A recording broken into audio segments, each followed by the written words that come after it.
Ha Fırat abi. Ashen'ı alsana Ashen. Ashen diye bir oyun var, göstereyim. Şu. Co-op oynayalım bak. Berk Sokolov vardı ya.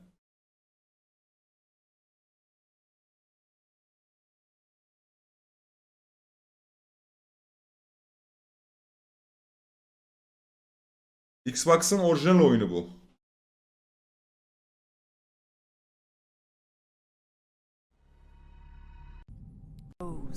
But that light was a betrayal. Güzel oyun. 2 kişi ilerlemeli. Wake the night returned to claim us. East Insight. O bende yok muydu ya? After lifetimes, the light grows again. Faint and vulnerable.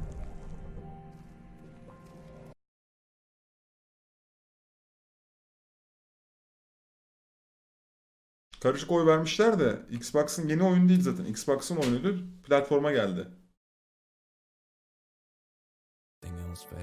To save them. Finish my work. Korku oyunu mu lan bu? Break the code. Not on my side. Ay.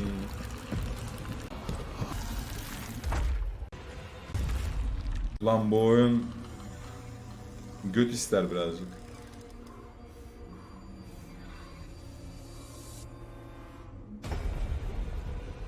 Xbox PC'de Game Pass Ultimate 6 TL'ye alıyorsun. Aldım ben güya. Bunu istek listesine atayım ben. 40 liraymış. Şu an 3 lira var. Bunu ben olmadı K-Mailer'dan isterim. Verirlerse direkt laps oynarız. Aleykümselam Samet. Sen bu oyunu bitiremezsin. Bitiririm ya. Kaç suba o göte erişirsin. Ha göt lazım. Veriyorlar da büyük yayıncılara. CS 1.6'da konuşma var mı? Sesli iletişim var mı CS 1.6'da? Varsa 1.6'yı indireceğim arkadaşlar. Orası da büyük bir katmandır yani. Gmailer'dan alırım o zaman bunu ben. Yine de istek listesine atayım da. Yapalım. Aleykümselam. Aleykümselam, hoş geldiniz.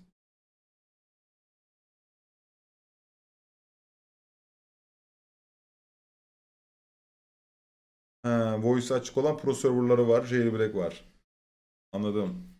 Para bizde 8. planda arkadaşlar. Bu parayla saadet olmaz. Yüksel Sebebi bir dal oksijen vere. 2. aylık aboneliğini göndermiş. Samet'ciğim hoş geldin. Kesene bereket. Bir dal oksijen ver. Al. 2. ayın kutlu olsun. Hoş geldin. Oyun bile bitiremiyorsun. Yazık sana, acınasızsın.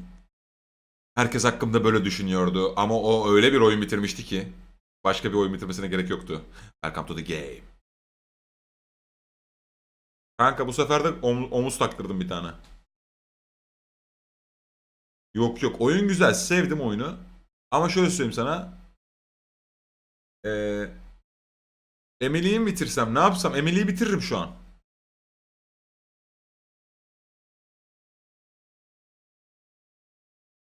Getting Over It'i sarmadı, onu bitirmek istemiyorum. Emily'ye tek atarım şu anda.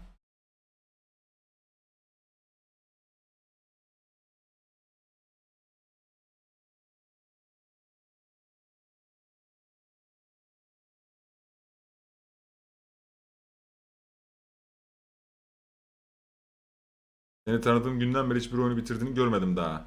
He.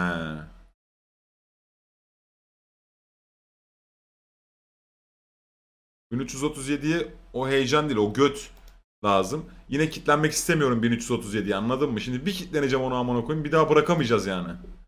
3 ay oynarız artık o oyunu, anasını satayım. En son burada 100 kişi kalır. Abi artık bırak istersen oyunu. Yani kariyerin içinde iyi gitmedi artık bu oyun. Noktasına mı getireyim kendimi? Çünkü bir başlarsam bırakamam. Bitirmeden bırakamam.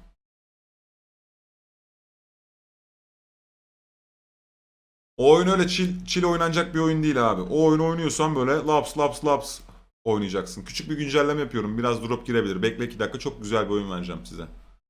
Oynayacağım yani. Ori and the Blind Forest. Var bende oyun. Steam'imde var.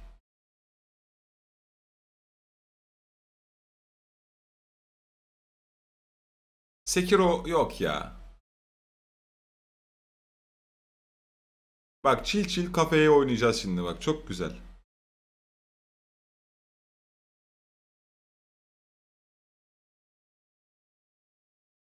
Birinci oyun çok güzel değilmiş.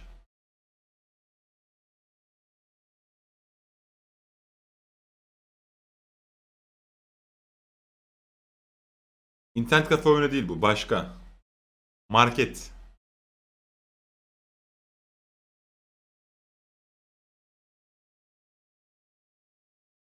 Balığına mı bitirdim? Siktir lan.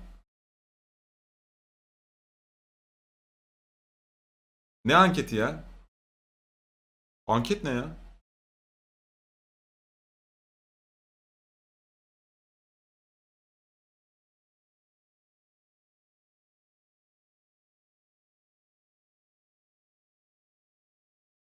Bilgisayar mı çöktü? Ne oldu amına koyayım ya?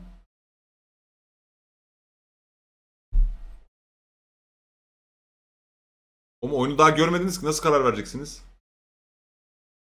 Tam bu saatin oyunu. Çok keyifli.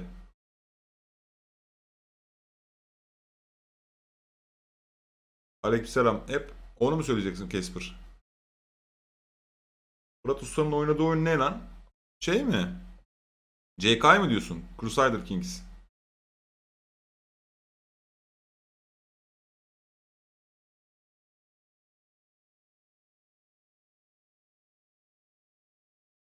Sekiro'yu oynamama sebebin ne? Ya o kanser zorluğunda. Yani zorluk değil onunki. O kanserleme yani nasıl söyleyeyim sana? Ya o oyunun zor olarak görmüyorum oyunu ben.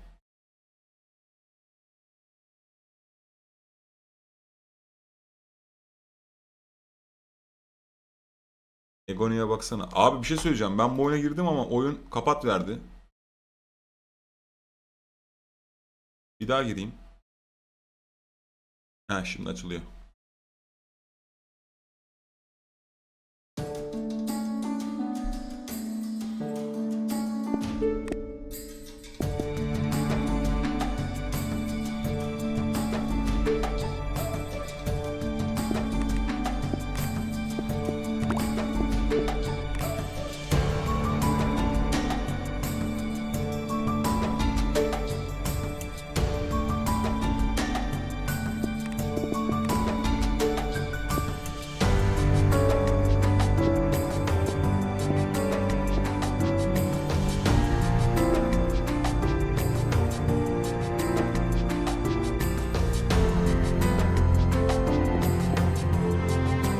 Normalinde bir göstereyim size. Beğenirsek en zorunda oynarız.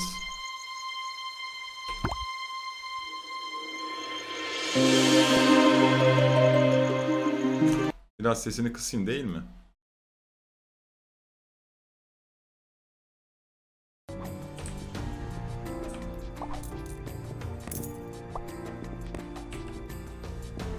Sen bize ne veriyorsun? Ucuza elma veriyorsun. Tamam ver. Ucuza tahta veriyorsun, elma veriyorsun. Alalım.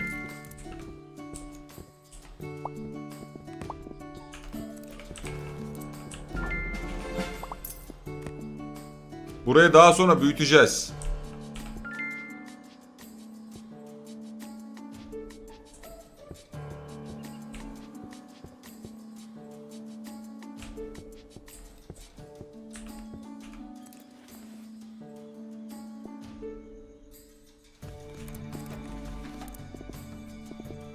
Bunlar var şu anda kafemizde. Tamam, şimdi gece oldu. Büyüteceğiz şu anda.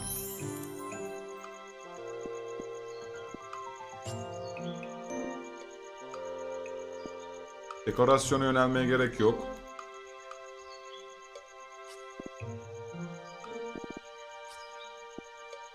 Bunu da koymaya gerek yok.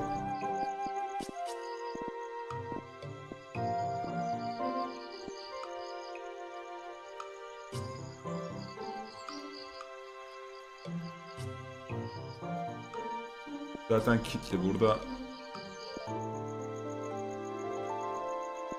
Level 4 diyor. Biz kaçız? Level 2'yiz. Bunları alamıyoruz.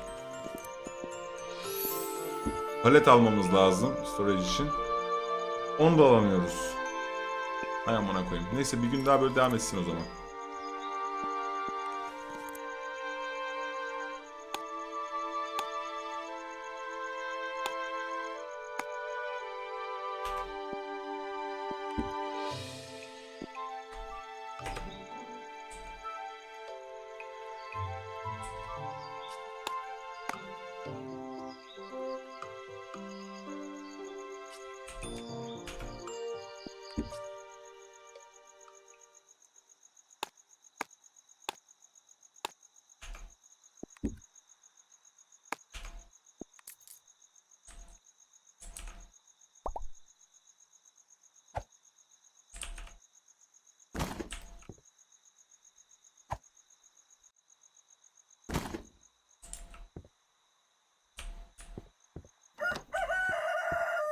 Biraz zaman lazım.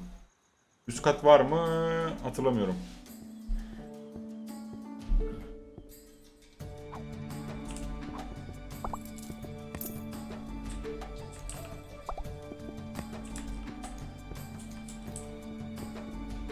Buyurun efendim, nasıl yardımcı olabilirim?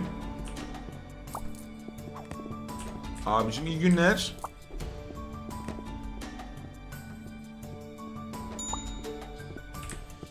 Heh, buraya geldi. Bakalım ne varmış. Wood. Tişörtü çok pahalı satıyor. Bir tane daha wood ver o zaman sen bana, tamam koçum. Hem iyi günler. Hoşça kalınız efendim. Abi sadece elmam ve odunum var. Güzel. İyi günlerde kullanın efendim. Anladım. Locket. Bunları yapıyorsun, sonra kendin geliştirmeye başlıyorsun. Çöp kutusu koymaya gerek yok. Ama çöp kutusu koyarsan gelen müşteriler falan mutlu oluyor. Bunu açalım. Unlocked yaptım.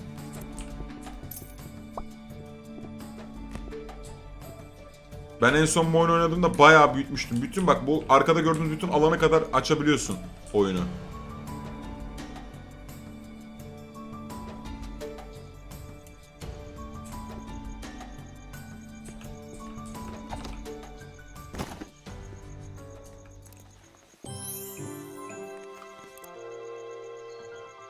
Kaç para var?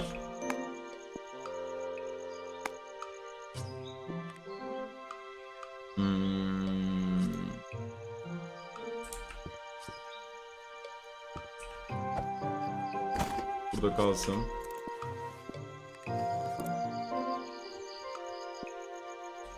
Üçü alıyoruz, 6'ya satıyoruz.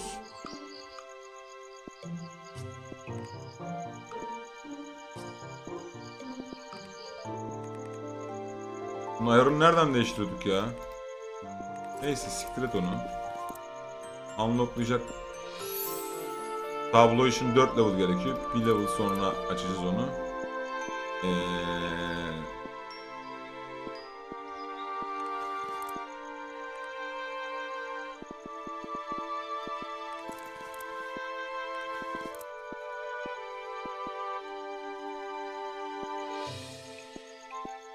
Palet alamıyoruz.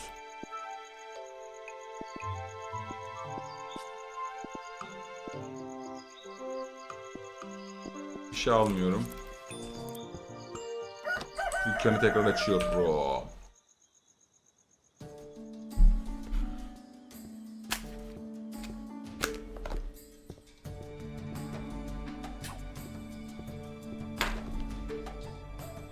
Abi çivi mi istiyorsun? Çivi yok ki.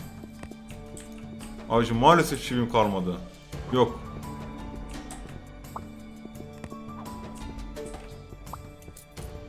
Evet. Gel abi gel. Çivim var mı? Acil çivim var mı? Heh çivim var. Al abi. Apple. Hepsi ucuz.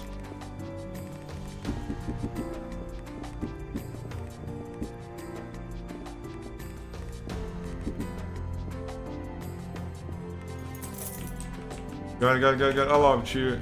Buyursun efendim. Kıyafet. Buyur abi.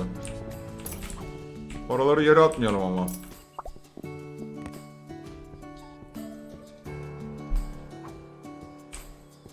Elma hemen vereyim abime. Buyursun efendim elma.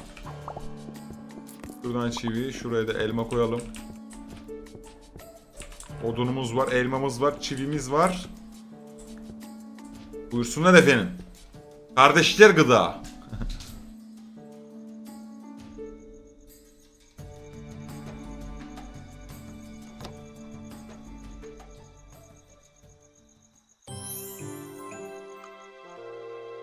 Oyun değişik bir modu var oyunun. Biraz chill bir oyun yani. Oyun chill modu ben seviyorum yani chill olması tarafını. Şimdi artık şeyi açabiliyor muyuz?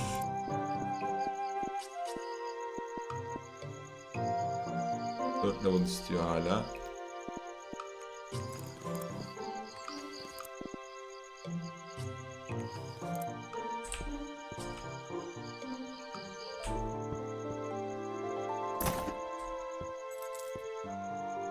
İçerisinde böyle çok şey oldu ya.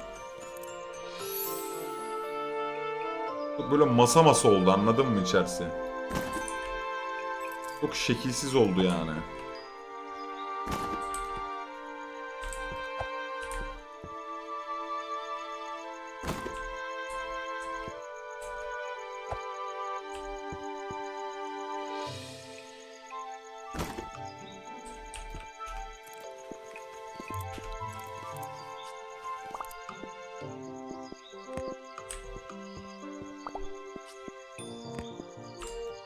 Kıyafet reyonu, elma, odunumuz da var. Tamam.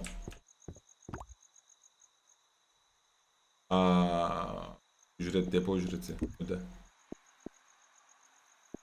You want pay now. Pornocu değiliz sonunda efendim. ödeyeyim. Reklamcıyız. Bunun üstüne sonunda basıyorum ki yanlış anlaşılmalar oluyor efendim. Çok oynadın, yanına da sakla büyüsü kaçmasın demiş. Sansak Russo 2 lira göndermiş.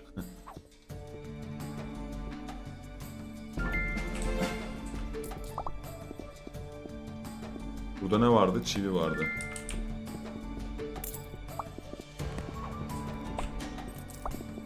Abim bütün elmaları istiyor. Bu ne istiyor lan? Yok, bundan yok abi. Efendim hoş geldiniz. Nasıl yardımcı olabiliriz? Bakalım. Wool var. Hem de çok ucuz. 4 tane var.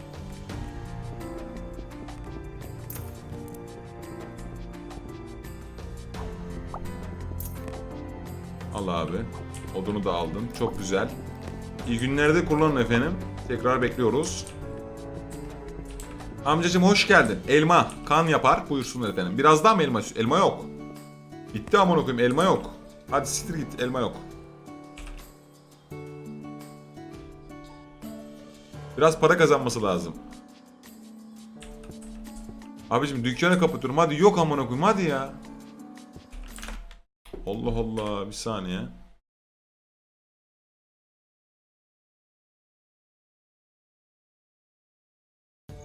Yok abi elmam ya. Beni...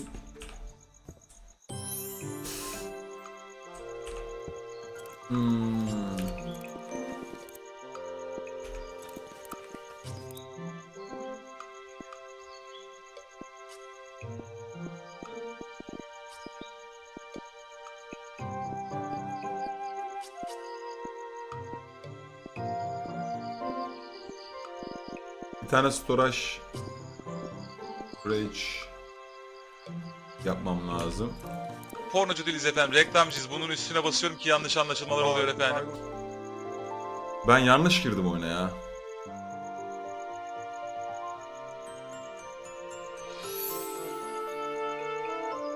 Kanki genişleteyim de.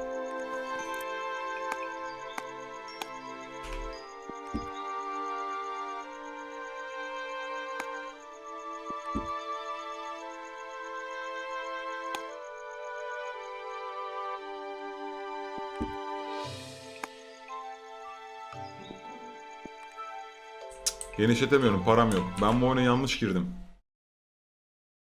Bir dakika. Kolay modda oynamam lazımdı da.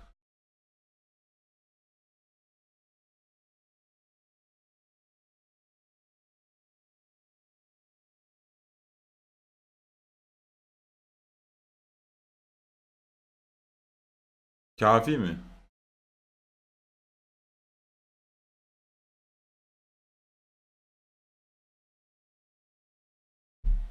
Çok sevmiştiniz oyunu değil mi? Böyle de bir oyun var arkadaşlar. Sansak Rus 2 lira göndermiş. Bir de oyunda beyaz kadın ticareti yapabiliyor muyuz? Yapıyorsun. Aha. Yapıyorsun.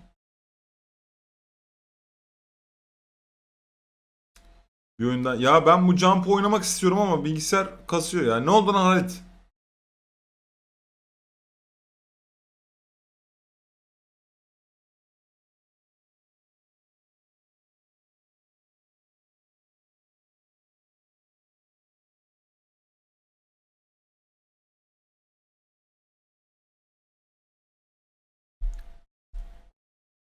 Daisy'yi al. Berk, sen, ben, Umut, Fırat abi.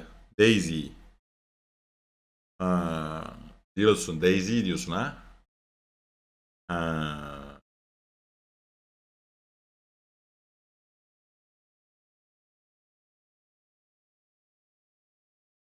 Olabilir Daisy. Ekip fena değil.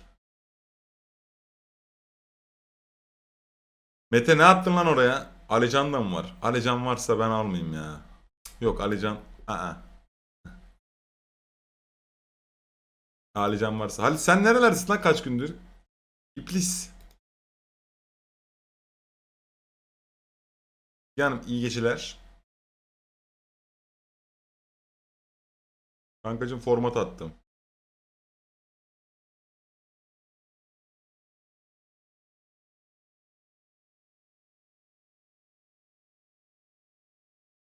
Ya This War of Mine'a başlasam şimdi 5 saat o sürer ya. Alicante hoş geldin. Aleykümselamlar.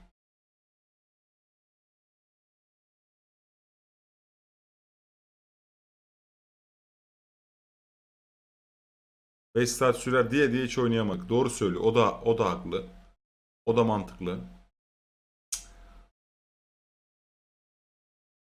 O 5 saat sürer. Öbürü bilmem kaç saat sürer. Emily'yi bitirelim mi? Emily'yi bitirelim. Aradan çıksın ha.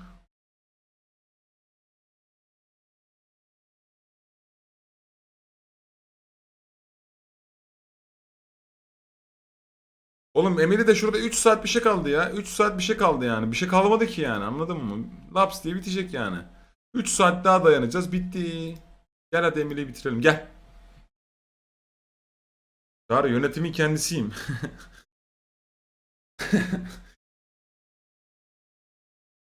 Ya 3 saati kaldı Emily'nin oyun saatiyle. Yani o da toplamda yarım saate tekabül ediyor zaten. Bir şey kalmadı yani.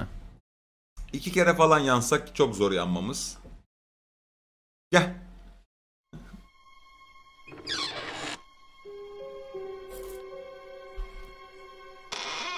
Bunu böyle her gece 1 saat ilerletsem 3 günde biter bu. Yayınları biraz erken açsam her şeyi oynayacağız biliyor musun?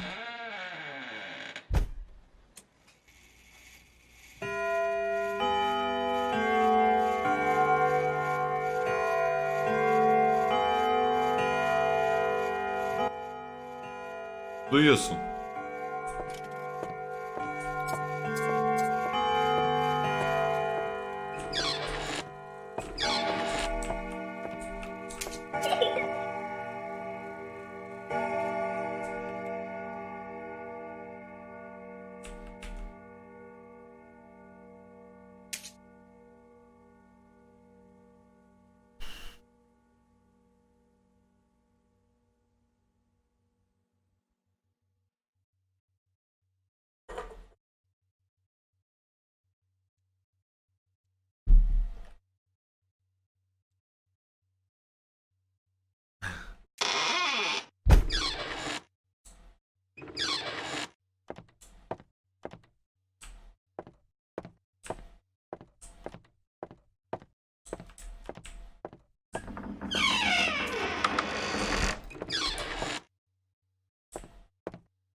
Halit kaçta uyuyorsun?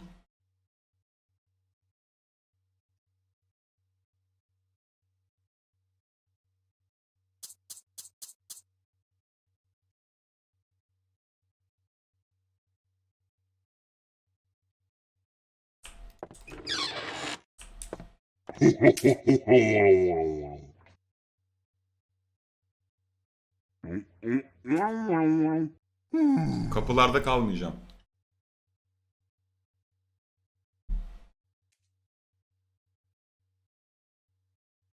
Gitti mi lan?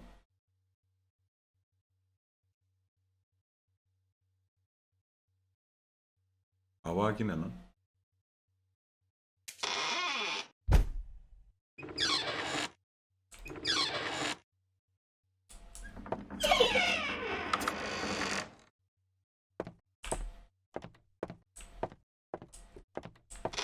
Nerede bu amına koyayım? Kız güldü yok.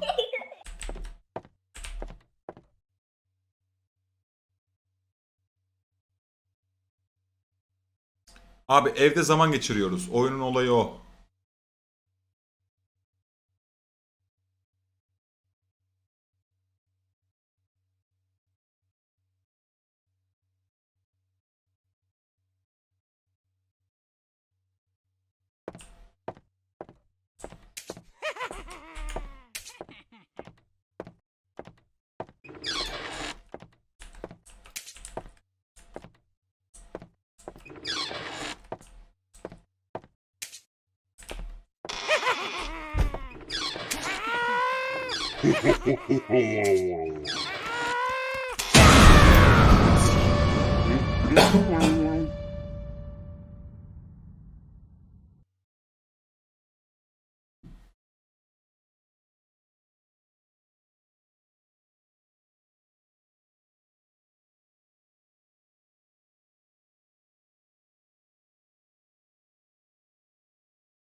Kafama vurdum ya. Vallahi kafama vurdum ya. Kafama vurdum ya.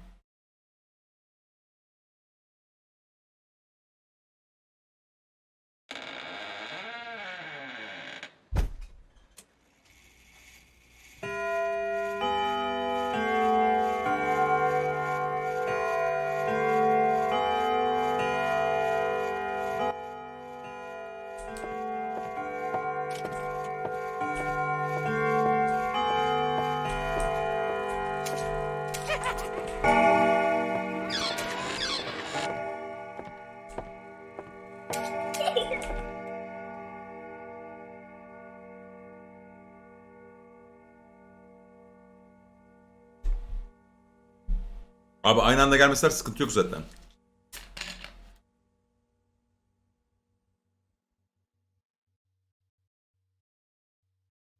Kız görünce durmak zorunda değiliz. Sadece ona bakmamız lazım.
Buna koyayım. Nasıl geliyor böyle ya?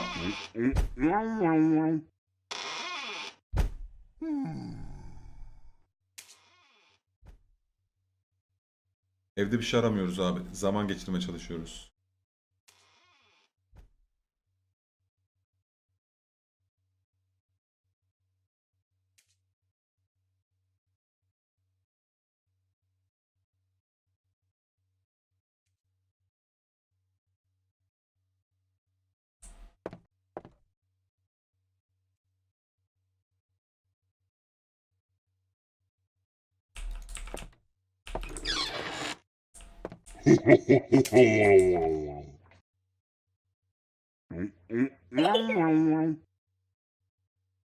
Kızı öldürdü.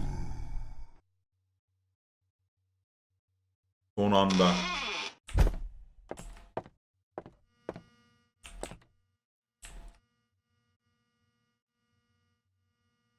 Son anda.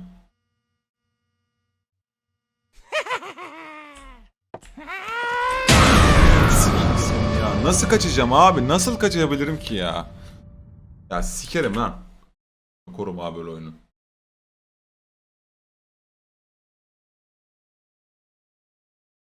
Mal mı? Bana mı dedin onu?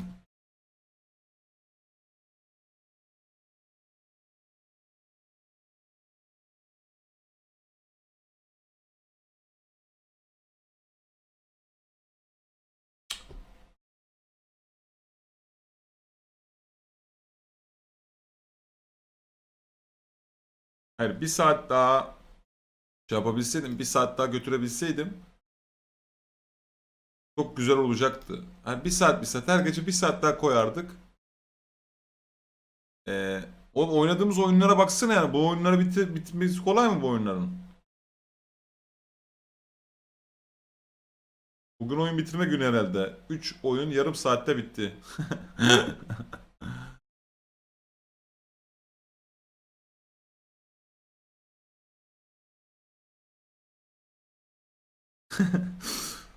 Tamam, bunu da bitirdiğimize göre o zaman başka hangi oyunumuzu bitirelim? Bakalım abi. Hangi oyunumuzu bitirelim? Halit gelsene bir oyun oynayalım seninle. Halit gel seninle bir aşk oyunu oynayalım.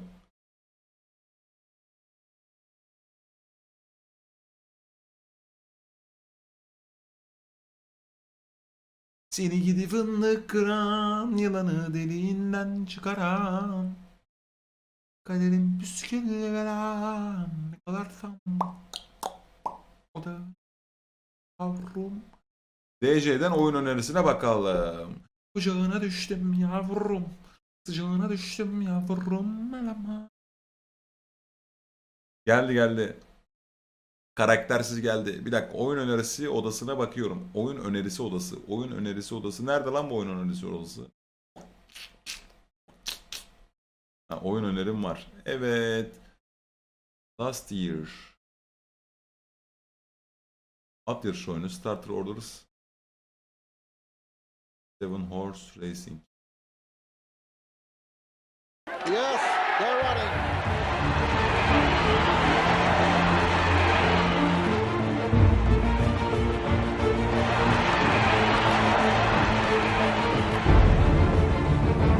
Çok iyi. Çok iyi.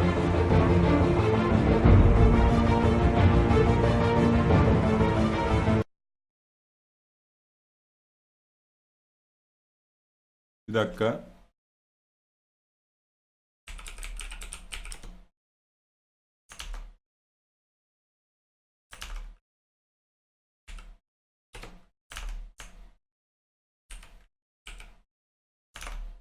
7'si miymiş bu an? 7'siymiş. 50 lira eder mi bu oyun peki? Yes, they're running.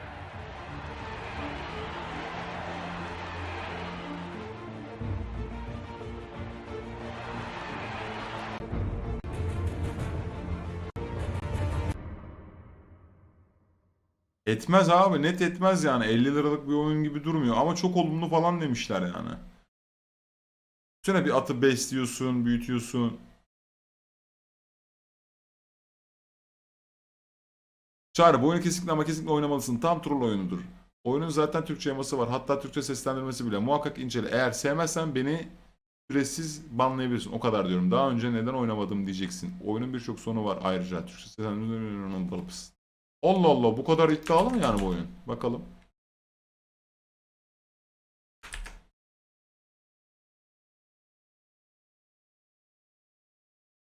Anladım.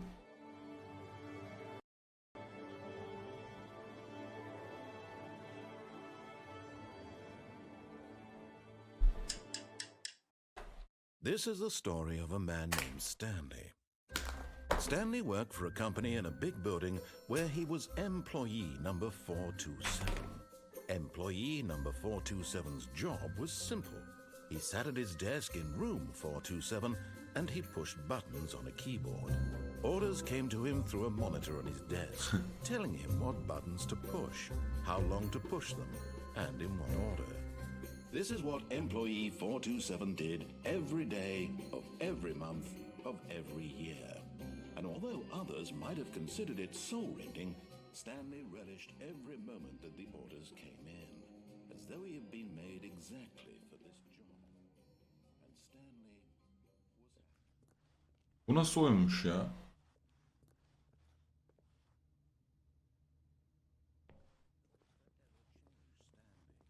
Something he would never quite forget. He had been at his desk for nearly an hour when he realized that employee 427 did every day. Room 427. Stanley worked for Stanley went around. Stanley stepped into the Stanley just sat around. Stanley walked upstairs. Stanley was in such a rush. Stanley is quite a boy. Stanley for the first Stanley realized Stanley had never seen Stanley knew the office. Stanley left Stanley just Stanley was Stanley was making Stanley.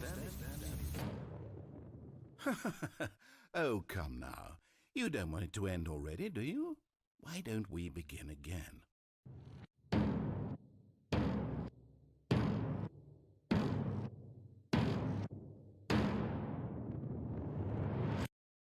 Wait, how did you do that?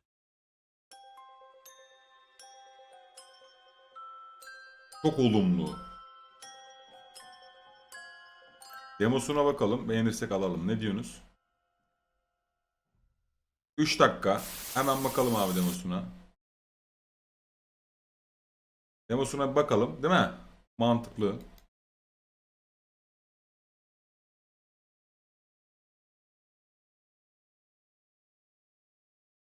Bunları da bir ara güncelleyeyim amına koyayım ya.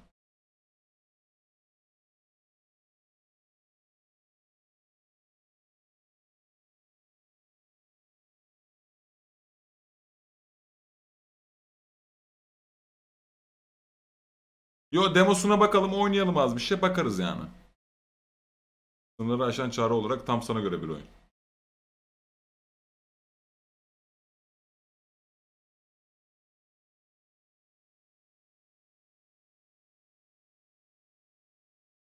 Paradoksa sokuyor.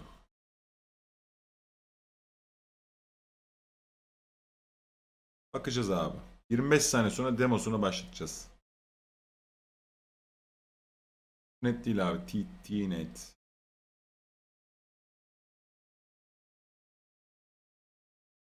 Ekiple Rust fena olmaz ama Rust için bilgisayarı biraz upgrade yapmam lazım, bilgisayara. Alangirli oyunlar tam benim kafa.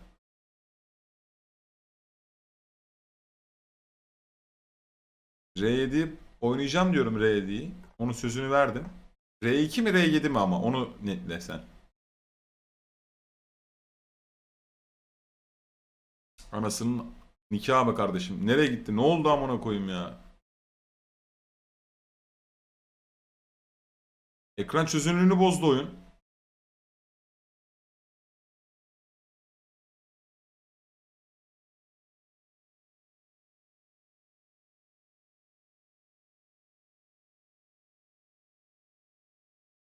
Ne yapıyor oğlum bu oyun?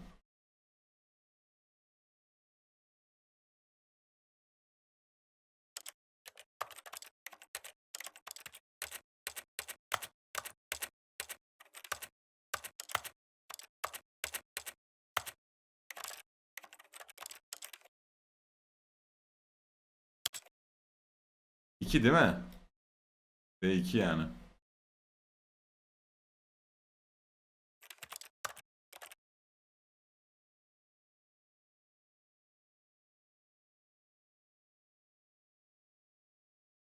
Anlatıcıyı iyi dinlemen gerekiyor. Altyazıları aç. Tamam. Bakacağız. R7 çok daha iyi bir oyun. 2 remake'ten.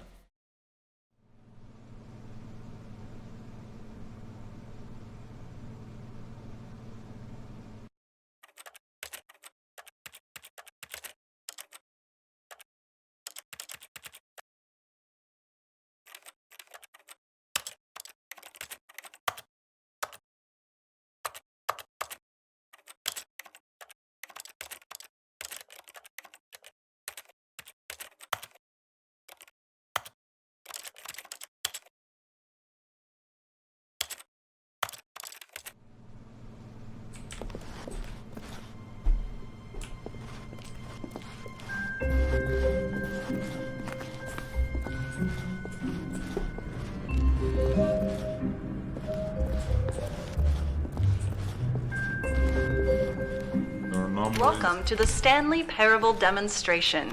Your number is 28. When your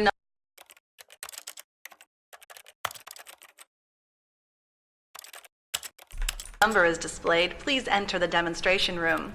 Thank you and have a pleasant demonstration. 28 numarayı verdi bize ha. Bekleme odasına girdik.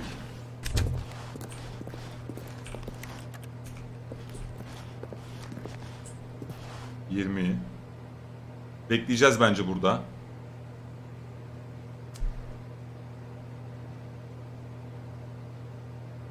Herhalde böyle oynanıyordur yani. Türkçesi yok abi. Demo olduğu için. 28 numarayı verdi bize.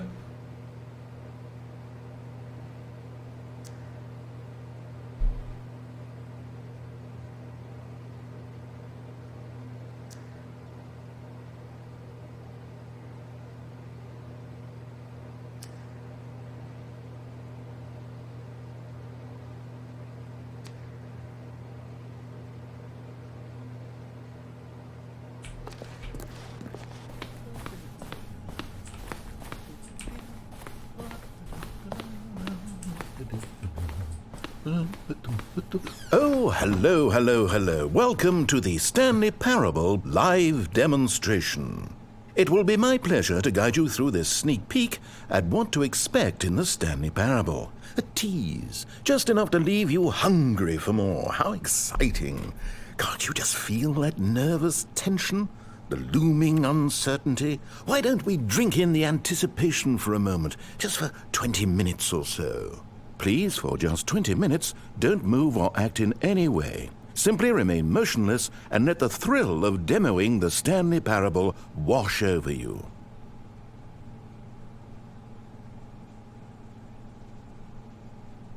Oh, I get it. You're too anxious. You can barely hold still. Well, tell you what, I think we should walk off that nervous energy before getting the demo underway. Here, why don't I take you on a little tour of the facility and show you how we make a demonstration for a game like the Stanley Parable. This is where I and the other proctors have been working meticulously to construct a demo that explains clearly and concisely exactly what the Stanley Parable is, how it plays, and why you should spend real-world money on the main game. Video game demonstrations are tricky, and without the proper technology, you run the risk of the player having no idea what to expect in the full version. Ah, here is one such technology. These buttons are meant to convey the meaning of choice and the impact of the decisions you make. After all, choices carry tremendous meaning and consequence. Didn't you know that? Go ahead. Why don't you try picking one of these buttons to press, and we'll see what your choice says about you. How fascinating. Did you know that 94% of all people who select that particular button are sexual predators? You see, our choices really do illuminate the very intangible nature of our minds and souls. Pervert. Okay, yapacağım. what else can I show you then? This place is the buffalo of game design. Nothing is wasted.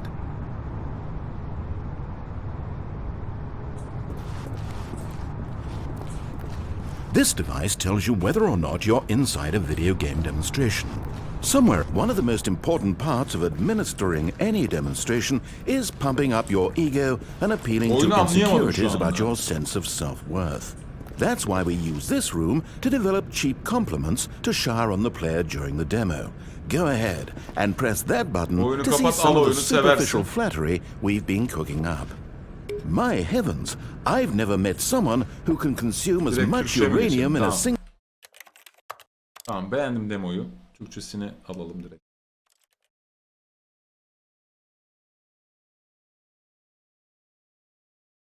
Neydi lan oyunun adı? Ama 24 liraymış.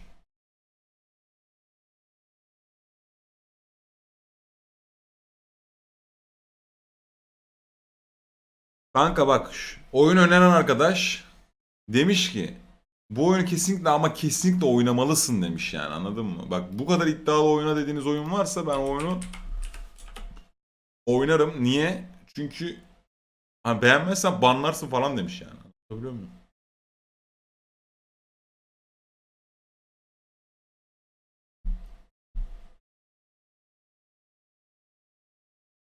Öneren 24 lirada de bağışlasın. Bence bu da mantıklı bir öneriymiş. Oynarsın ama bitiremezsin.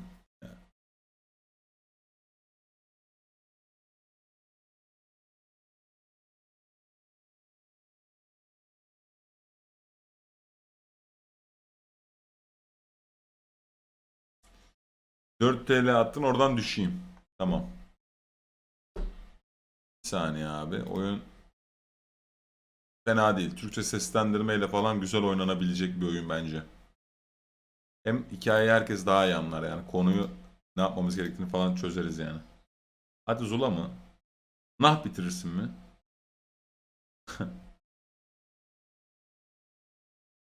Türkçe seslendirme yok, Türkçe altyazı var. Okey, Türkçe altyazı olsun. Seslendirme de var demiş de ben onu anlamadım yani.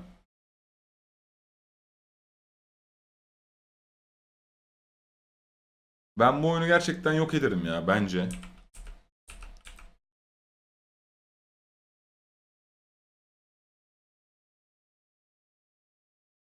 Bekle abi.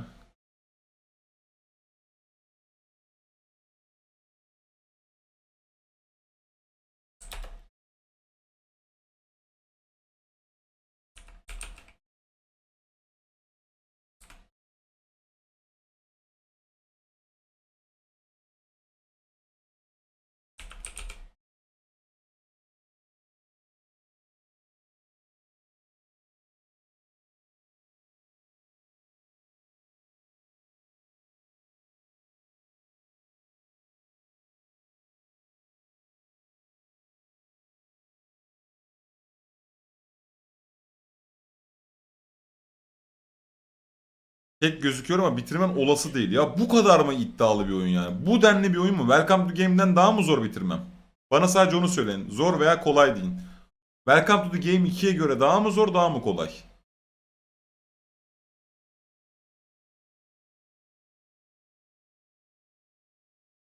Daha kolaydır yani, anladın mı? Diğer önerilere bakacağım bir dakika. Daha zor olamaz abi. Yazılımcısı kendini asmış. Yok abesinin amıymış yani.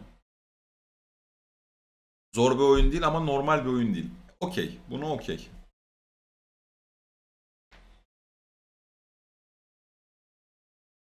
Yürüme simülatörü. Oyunun nasıl bir zorluğu olduğunu anlayamadım. Oyunun nasıl bir zorluk modeli olduğunu anlayamadım ben. Şimdi anlayacağız abi, ama bekle.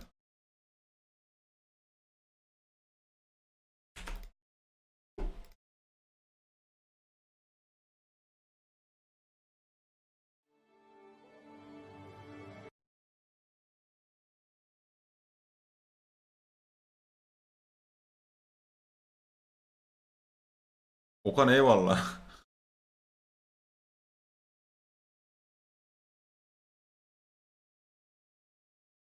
Oyun yok aslında. Vay amına koyayım, ne oyunmuş ya. Ulan öyle bir hype'ladınız ki şu an oyunu. Bunda oyun yok aslında. Bu başka bir dünya bir oyun. 11 dakikada iniyor yalnız, haberiniz olsun.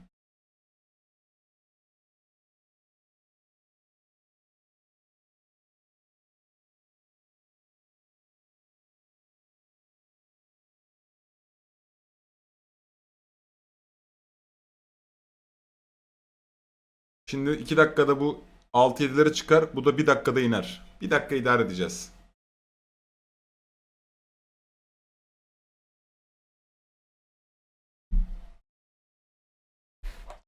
Türkçe yaması kendi oyunda var. Ezu.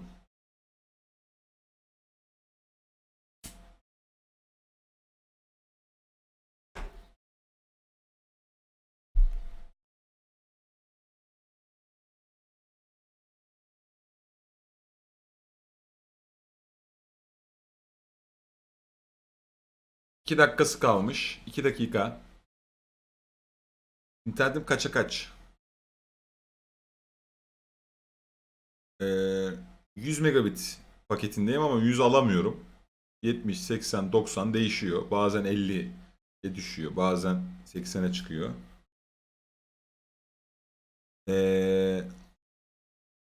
Upload'da 4, 5. Daha yukarısını alamıyorum.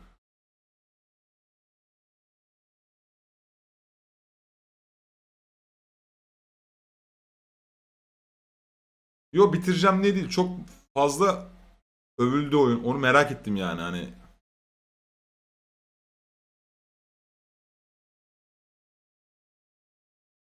Kaç para veriyorum? 100 lira. 120 lira mı ne? Border Officer. Anlayacağım.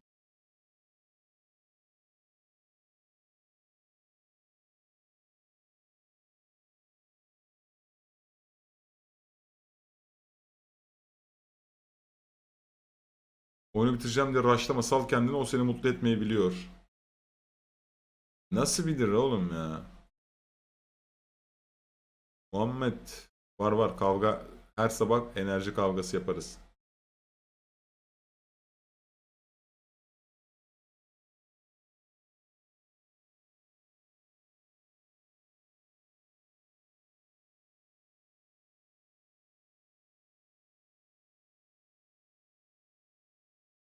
Bir erkek gözünden daha iyi olur.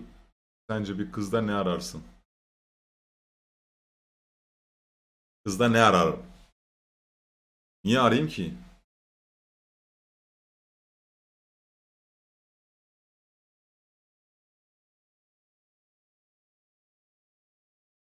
Oyun hem bir oyun değil ki. Normal bir oyuna benzemiyor. Farklı bir mantığı var. Evet, bakacağız.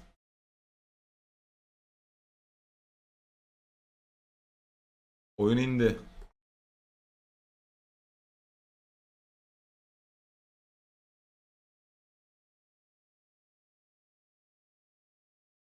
Hay senin ben grafik ayarını sikeyim mi öyle oyunun ya.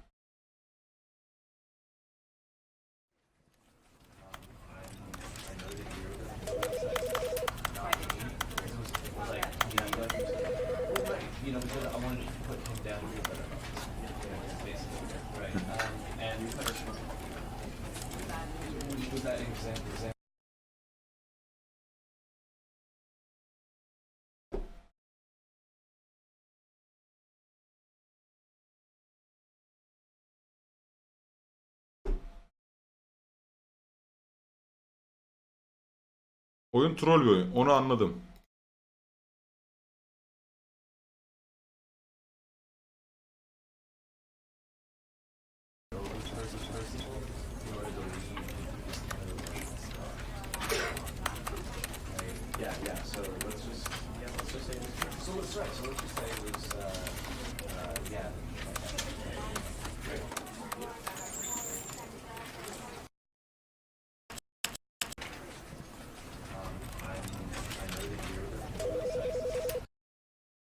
Yani.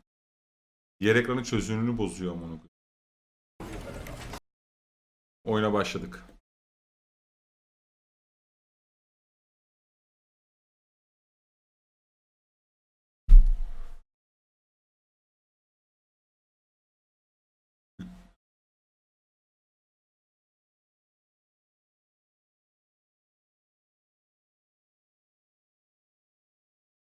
TR değil. This is the story of a man named Stanley. Stanley worked for a company in a big building where he was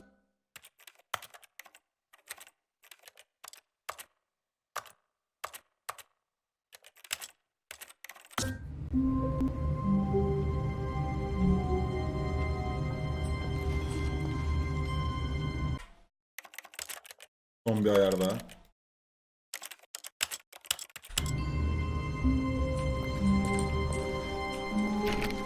All of his co-workers were gone. What could it mean? Stanley decided to go to the meeting room. Perhaps he had simply missed a memo. Şimdi anladım oyunun mantığını.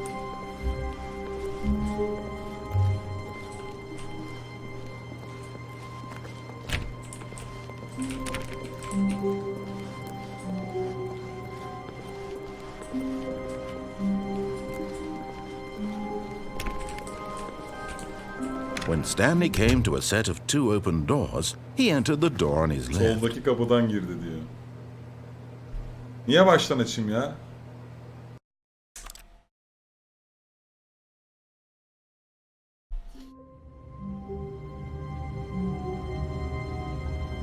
Buradan başlatıyor oyunu. All of his co-workers were gone. What could it mean? Stanley decided to go to the meeting room. Perhaps he had simply missed a memo.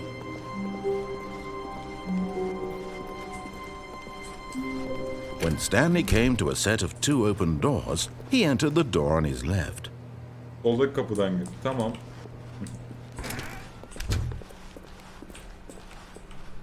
İşte sevmem bu tarz beni yönlendirmeyi. Yönlenilmeyi sevmem yani. Yet there was not a single person here either. Feeling a wave of disbelief, Stanley decided to go up to his boss's office, hoping he might find an answer there. Patronun ofisi.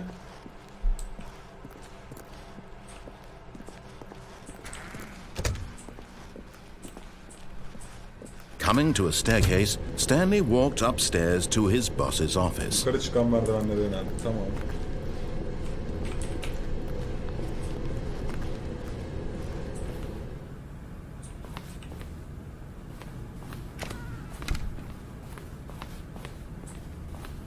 Stepping into his manager's office, Stanley was once again stunned to discover not an indication of any human life. Shocked, unraveled, Stanley wondered in disbelief who orchestrated this, what dark secret was being held from him.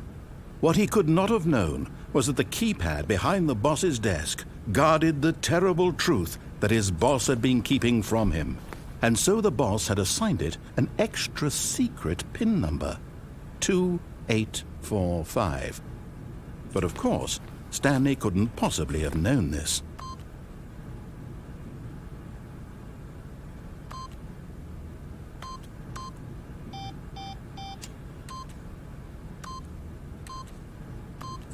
Yet incredibly, by simply pushing random buttons on the keypad, Stanley happened to input the correct code by sheer luck. Amazing. He stepped into the newly opened passageway. Hiç yavrum.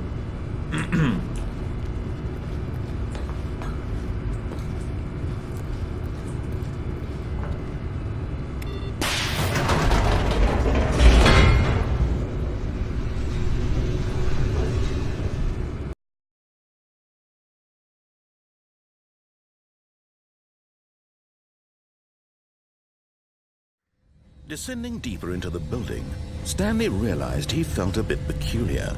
It was a stirring of emotion in his chest, as though he felt more free to think for himself, to question the nature of his job. Why did he feel this now, when for years it had never occurred to him?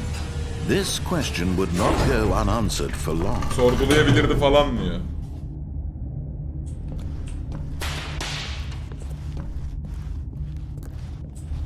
Stanley walked straight ahead through the large door that read Mind Control Facility.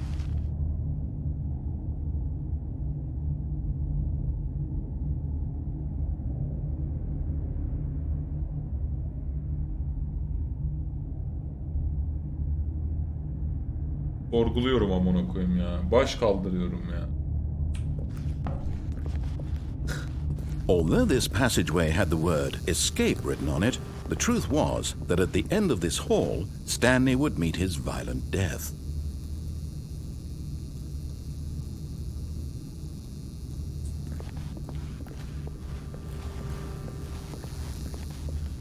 Ya ne olur ne olmaz But anladın of mı? course, Stanley thought better of it and realized he simply had too much to live for. Kanka bir dakika dur bakalım şuraya da bir gideyim ondan sonra olmadı baş kaldırırız. Hiç korkuttu beni. The lights rose on an enormous room packed with television screens. What horrible secret did this place hold? Stanley thought to himself. Did he have the strength to find out?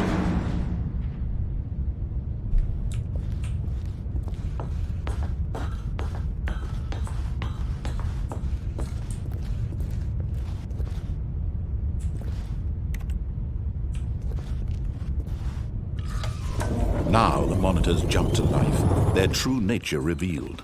Each bore the number of an employee in the building, Stanley's co-workers.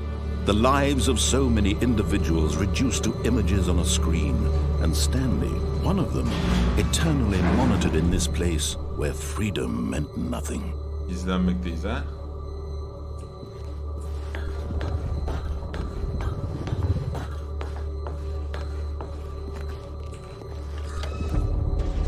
This mind control facility, it was too horrible to believe. It couldn't be true. Had Stanley really been under someone's control all this time? Was this the only reason he was happy with his boring job? That his emotions had been manipulated to accept it blindly?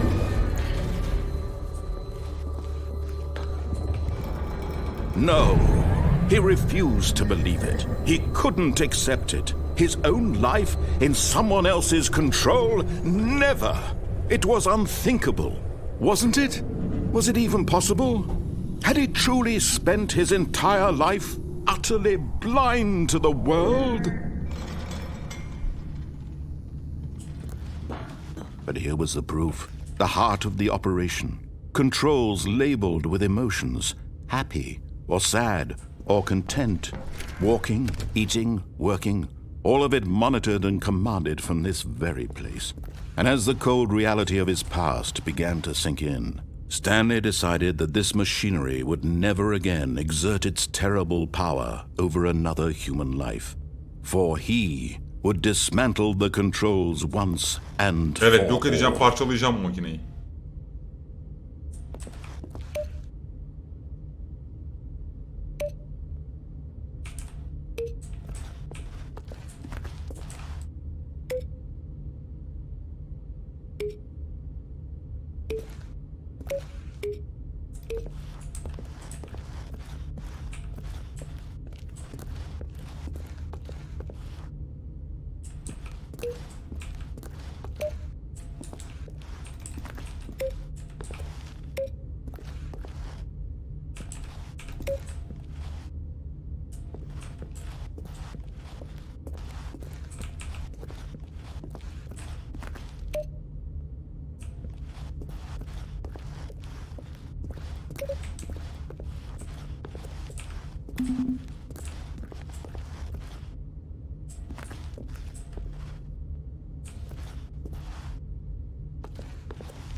Nasıl bozacağım oğlum ben bu makineyi?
And when at last he found the source of the room's power, he knew it was his duty, his obligation, to put an end to this horrible place and to everything it stood for.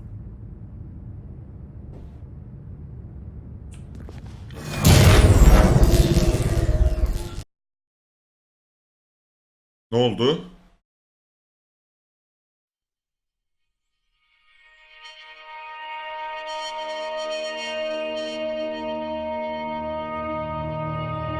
Blackness and a rising chill of uncertainty. Was it over? Yes! He had won! He had defeated the machine, unshackled himself from someone else's command. Freedom was mere moments away. And yet, even as the immense door slowly opened, Stanley reflected on how many puzzles still lay unsolved.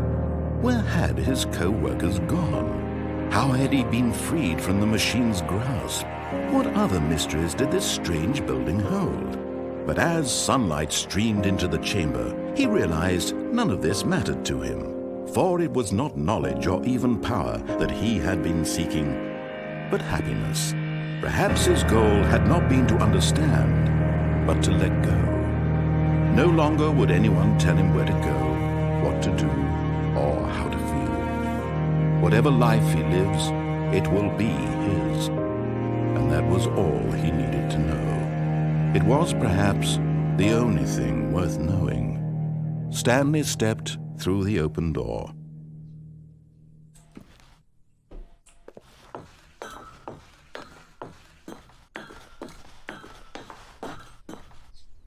Stanley felt the cool breeze upon his skin, the feeling of liberation, the immense possibility of the new path before him. This was exactly the way, right now, that things were meant to happen.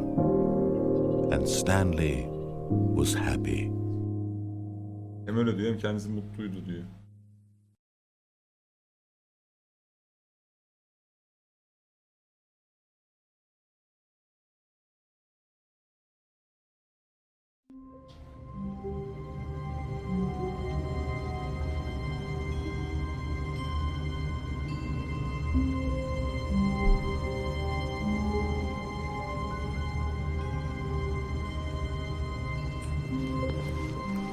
All of his co-workers were gone. What could it mean? Stanley decided to go to the meeting room. Perhaps he had simply missed a memo. Bu ne oğlum?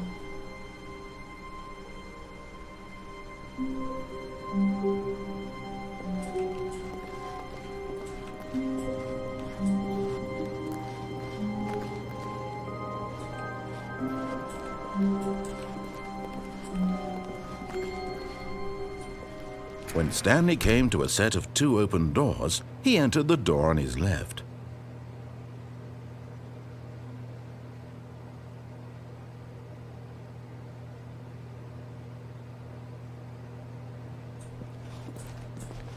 This was not the correct way to the meeting room, and Stanley knew it perfectly well. Perhaps he wanted to stop by the employee lounge first, just to admire it. Yes, truly a room worth admiring. It had really been worth the detour after all, just to spend a few moments. But eager to get back to business, Stanley took the first open door on his left.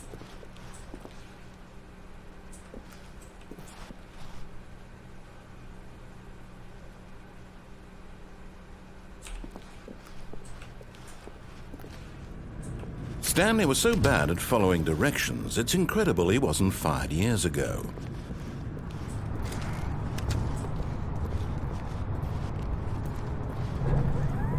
Look, Stanley, I think perhaps we've gotten off on the wrong foot here. I'm not your enemy, really, I'm not. I realize that investing your trust in someone else can be difficult, but the fact is that the story has been about nothing but you all this time. There's someone you've been neglecting, Stanley. Someone you've forgotten about. Please, stop trying to make every decision by yourself. Now, I'm not asking for me, I'm asking for her. This is it, Stanley. Your chance to redeem yourself, to put your work aside, to let her back into your life. She's been waiting.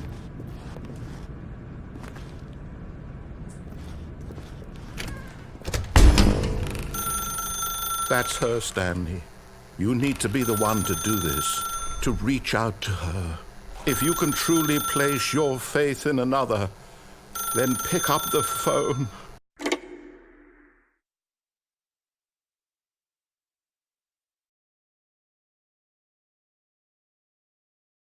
Oh, Stanley, is that you? Hold on, sweetie. Sorry to keep you waiting. I'm just pulling the bread out of the oven. All right. Okay, there we go. All right, now, I want you to come in and tell me all about your day. Gotcha. Oh, come on. Did you actually think you had a loving wife who'd want to commit their life to you? I'm trying to make a point here, Stanley. Ananı I'm sikerim trying to seni. get you to see something. Come inside. Let me show you what's really going on here. This is a very sad story about the death of a man named Stanley.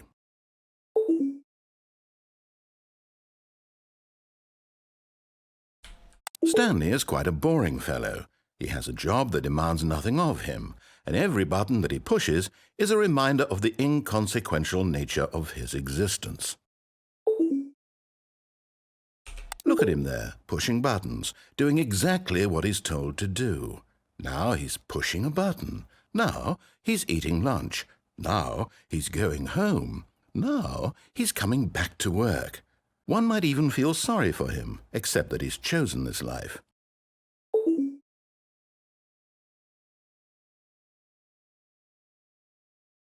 But in his mind, he can go on fantastic adventures. From behind his desk, Stanley dreamed of wild expeditions into the unknown, fantastic discoveries of new lands. It was wonderful, and each day that he returned to work was a reminder that none of it would ever happen to him.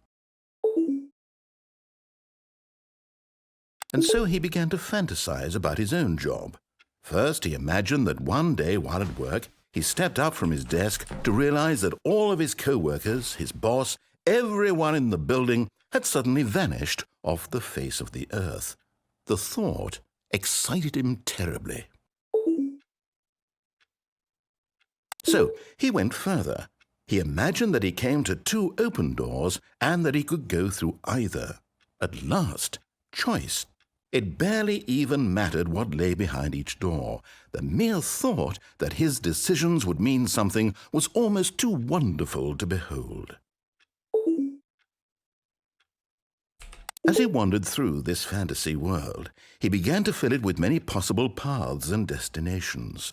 Down one path lay an enormous round room with monitors and mind controls. And down another was a yellow line that weaved in many directions. And down another was a game with a baby. And he called it the Stanley Parable. It was such a wonderful fantasy, and so in his head he relived it again, and then again, and again, over and over, wishing beyond hope that it would never end, that he might always feel this free. Surely there's an answer down some new path, mustn't there be? Perhaps if he played just one more time. But there is no answer. How could there possibly be? Ananı In sikeyim. reality, Oks oluyor all he's burası. doing is pushing the same buttons he always has. Nothing has changed. The longer he spends here, the more invested he gets, the more he forgets which life is the real one. And I'm trying to tell him this, that in this world he can never be anything but an observer, that as long as he remains here, he's slowly killing himself. But he won't listen to me. He won't stop. Here, watch this. Stanley, the next time the screen asks you to push a button, do not do it.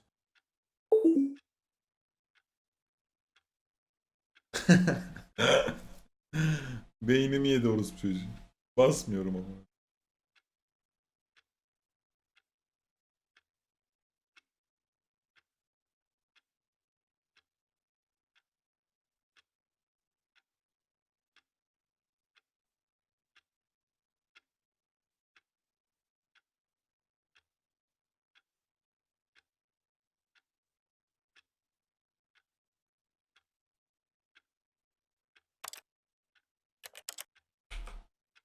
You see? Can he just not hear me? How can I tell him in a way that he'll understand that every second he remains here, he's electing to kill himself? How can I get him to see what I see? How can I make him look at himself? I suppose I can't, not in the way I want him to. But I don't make the rules. I simply play to my intended purpose, the same as Stanley. We're not so different, I suppose. I'll try once more to convey all this to him. I'm compelled to. I must. Perhaps, well, maybe this time he'll see. Maybe this time. And I tried again, and Stanley pushed a button. And I tried again, and Stanley pushed a button. And I tried.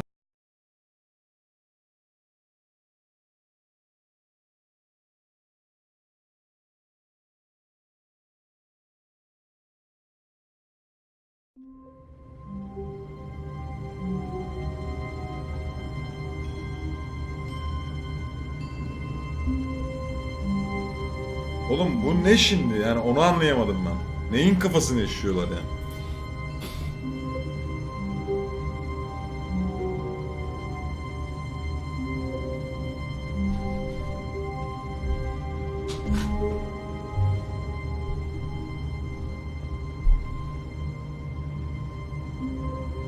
...427 numaralı odadan çıktı. Even now, Stanley's office was a distant memory. What did it look like? There was a computer, perhaps, and a painting. Was it a painting or a photo? He could no longer recall.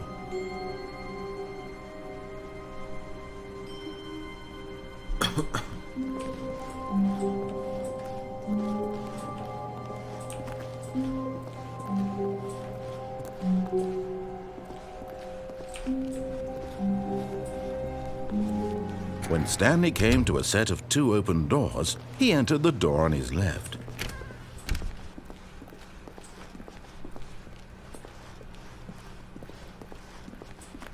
Yet there was not a single person here either. Feeling a wave of disbelief, Stanley decided to go up to his boss's office, hoping he might find an answer there. Coming to a staircase, Stanley walked upstairs to his boss's office.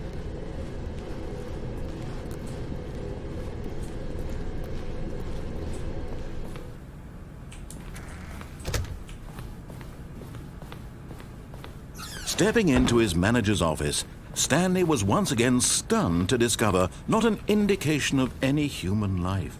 What could it mean? Stanley wondered aloud to nobody. He began wildly tearing through papers on the boss's desk, pulling books off the shelf, looking behind paintings, desperate for clues to his situation. But his attention was caught by a keypad behind the boss's desk. What could its purpose be? In fact, this keypad guarded the terrible secret that lay buried below his feet. And so the boss had Stanley was in such a rush to get through the story as quickly as possible, he didn't even have a single minute to just let the narrator talk.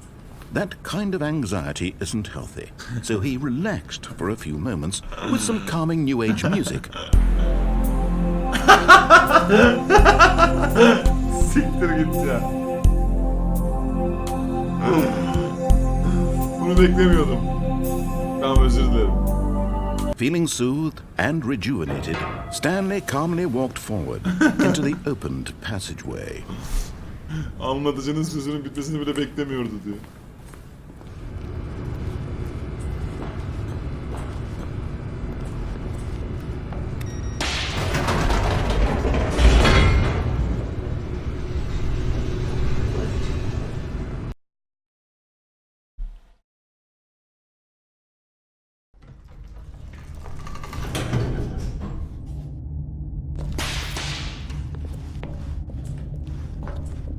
Stanley walked straight ahead through the large door that read Mind Control Facility. Although this passageway had the word Escape written on it, the truth was that at the end of this hall, Stanley would meet his violent death.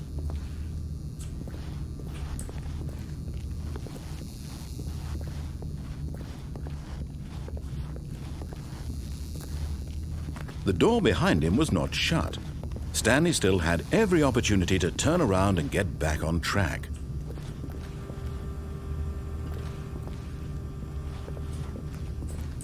At this point, Stanley was making a conscious, concerted effort to walk forward and willingly confront his death.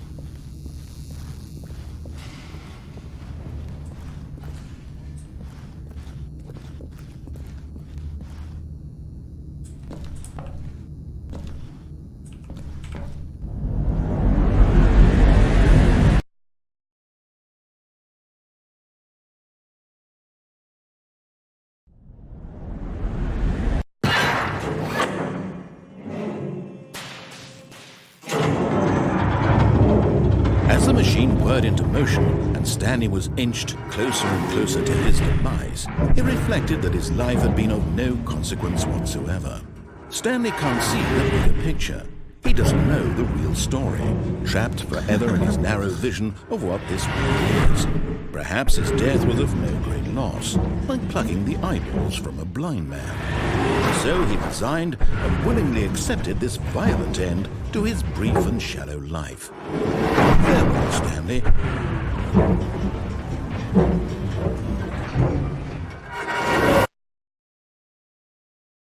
"Farewell, Stanley," cried the narrator, as Stanley was led helplessly into the enormous metal jaws. In a single visceral instant, Stanley was obliterated as the machine crushed every bone in his body, killing him instantly. Aha.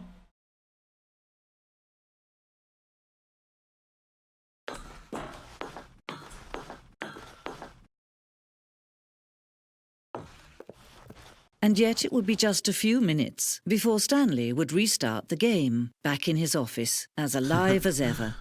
What exactly did the narrator think he was going to accomplish?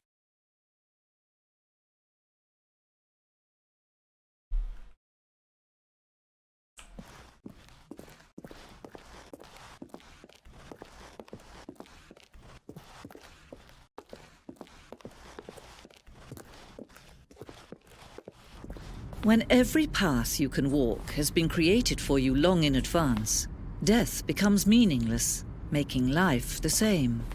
Do you see now? Do you see that Stanley was already dead from the moment he hit start? Zaten ölmüş müydüm?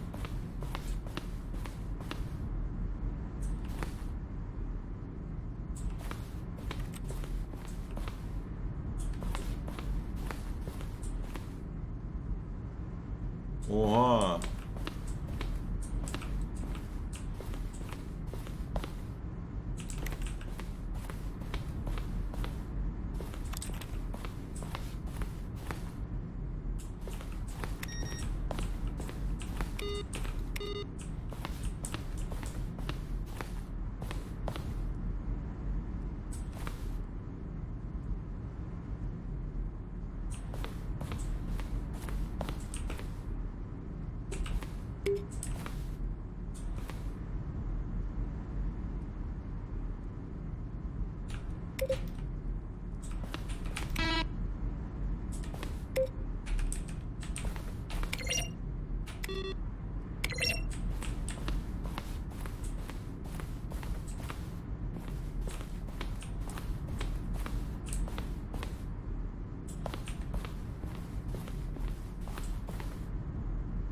Oyun hakikaten katman çıktı oyun ha.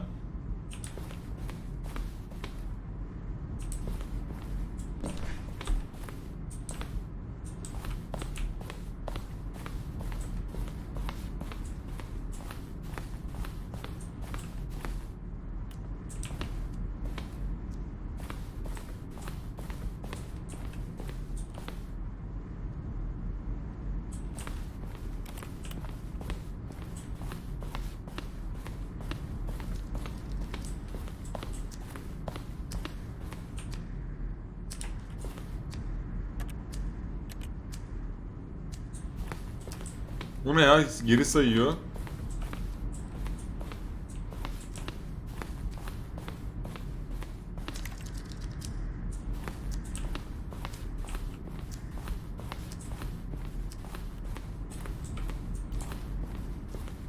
Para bizde 8. planda arkadaşlar. Parayla saadet olmaz. Anladın mı? 427 benim odam.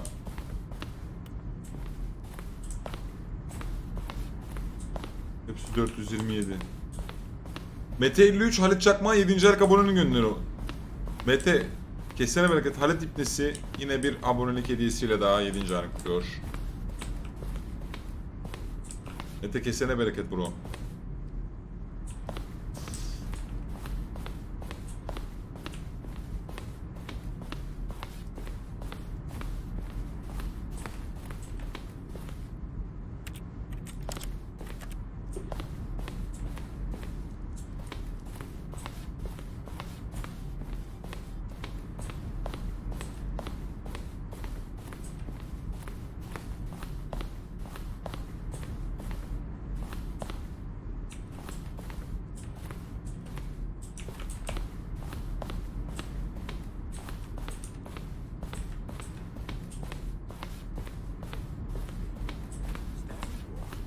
Pornocu değiliz efendim. Reklamcıyız. Bunun üstüne basıyorum ki yanlış anlaşılmalar oluyor efendim. İyi yayınlar, iyi eğlenceler arkadaşlar. 5 dakikadır izliyorum. Bir bok anlamadım. Gülen surat. Konuşuyor bak orada. Hacı sen 5 dakikadır izliyorsun, ben de 15 dakikadır oynuyorum, ben de bir şey anlamadım. Yani sıkıntı yok. Onur K 5 lira için çok teşekkür ederim. Çıkış yoktu. Pornocu değiliz efendim. Reklamcıyız. Bunun üstüne basıyorum ki yanlış anlaşılmalar oluyor efendim. İyi o zaman de. Onur K 25 lira göndermiş. İyi demiş o zaman. Eyvallah brom, çok sağ ol desteğin için. Teşekkür ederim. Amına koyayım, beynim ne döndü yani bu arada. Yine buradayız.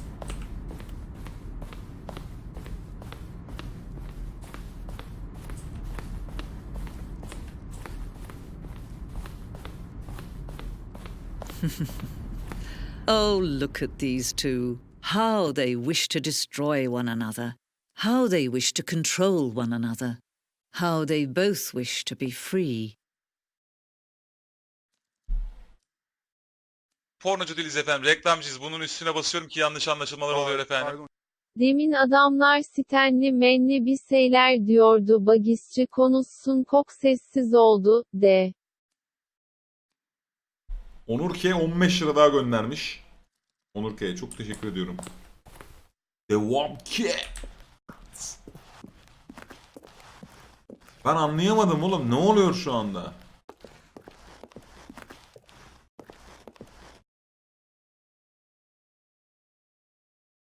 Can you see? Can you see how much they need one another? No, perhaps not. Sometimes these things cannot be seen. But listen to me. You can still save these two. You can stop the program before they both fail. Push escape and press quit. There's no other way to beat this game. As long as you move forward, you'll be walking someone else's path. Stop now and it'll be your only true choice. Whatever you do, choose it. Don't let time choose for you. Don't let time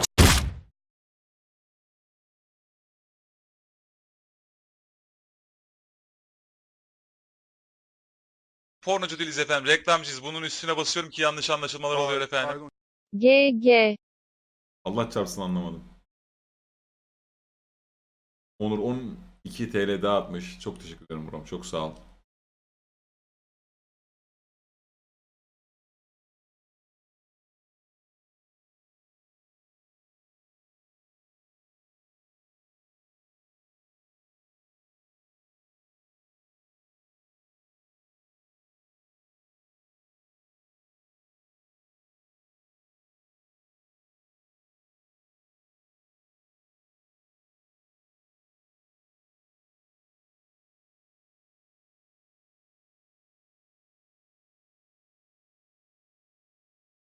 Ya olayı anlamışım. Ne olacak bu şimdi?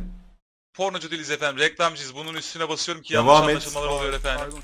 Bence sil oyunu, başka bir şey oyna, harbi söylüyorum.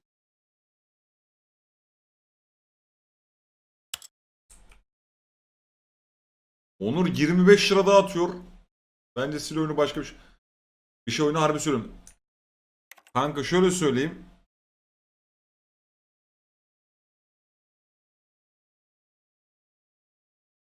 Oğlum bu nasıl bir oyunmuş ya? Ne lanet bir oyunmuş lan bu.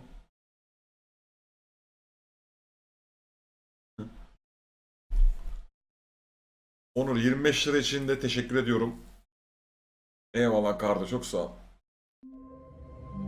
Yine başladık, amına kodumun ofisindeyiz yine. Ah. Bu oyunu çözmem lazım abi.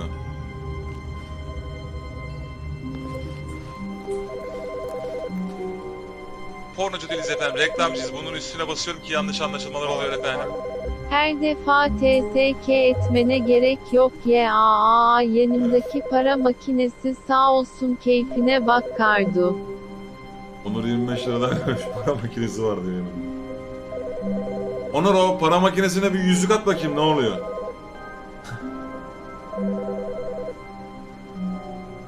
Onur K'ye yargı dağıtıyor. Telefonu açalım amına koyayım ya.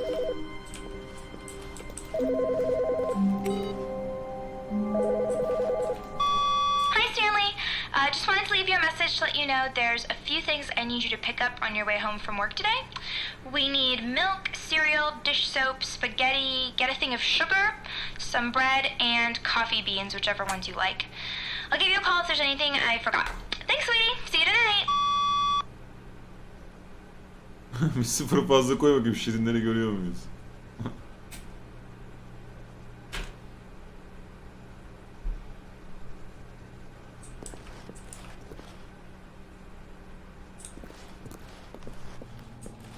Anlatıcı da yok bu sefer.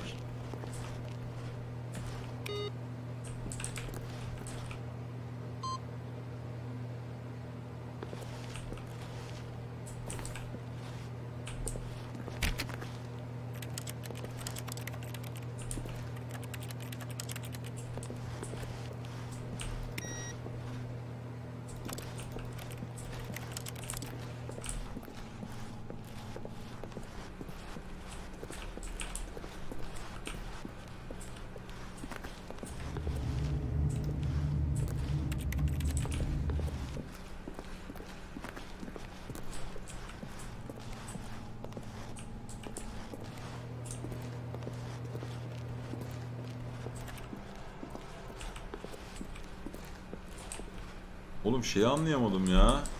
When Stanley came to a set of two open doors, he entered the door on his left.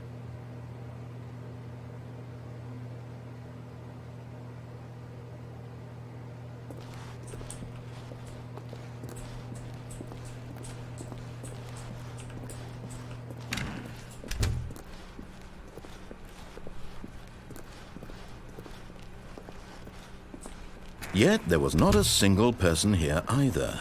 Feeling a wave of disbelief, Stanley decided to go up to his boss's office, hoping he might find an answer there. Bittiğinde anlayacak mıyız?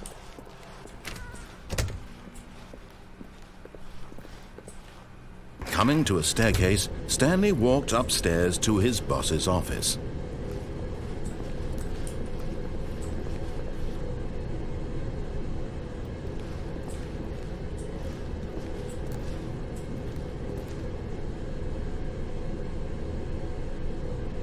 Oyunun sloganı asla son yok.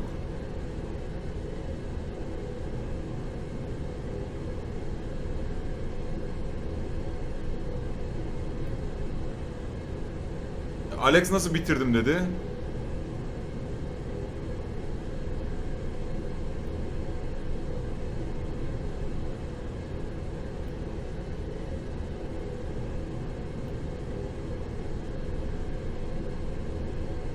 Nereye yazayım ya face punch?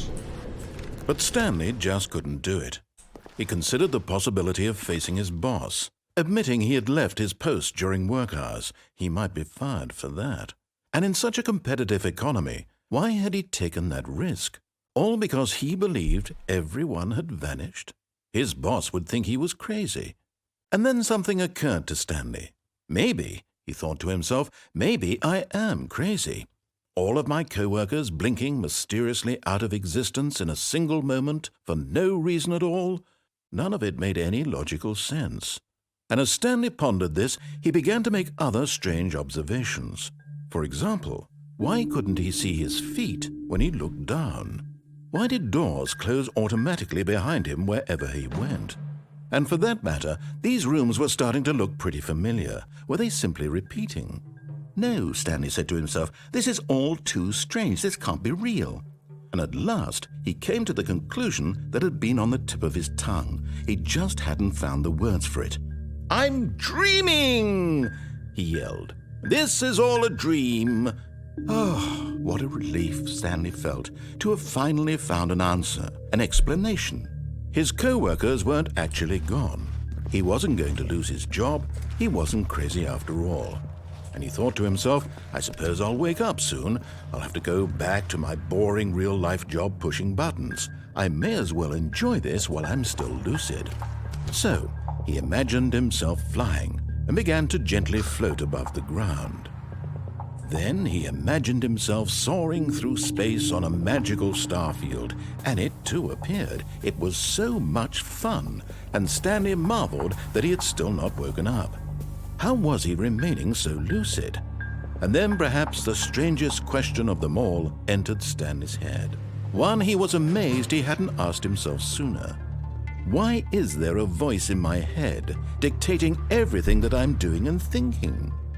Now the voice was describing itself being considered by Stanley, who found it particularly strange.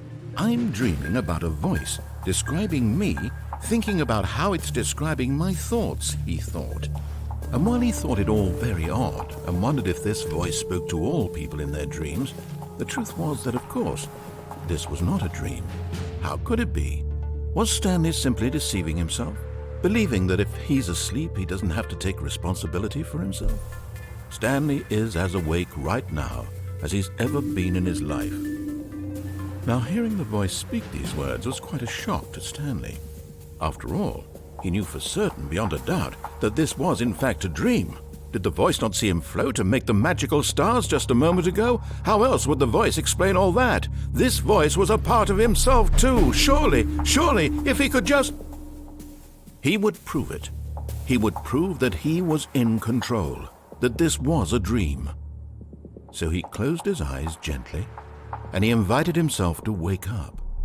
He felt the cool weight of the blanket on his skin, the press of the mattress on his back, the fresh air of a world outside this one. Let me wake up, he thought to himself. I'm through with this dream. I wish it to be over.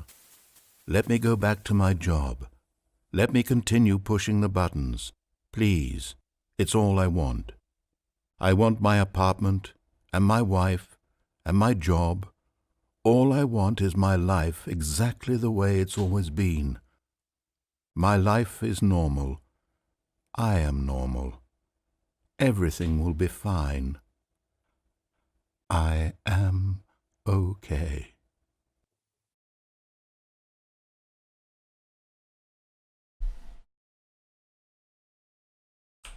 Stanley began screaming.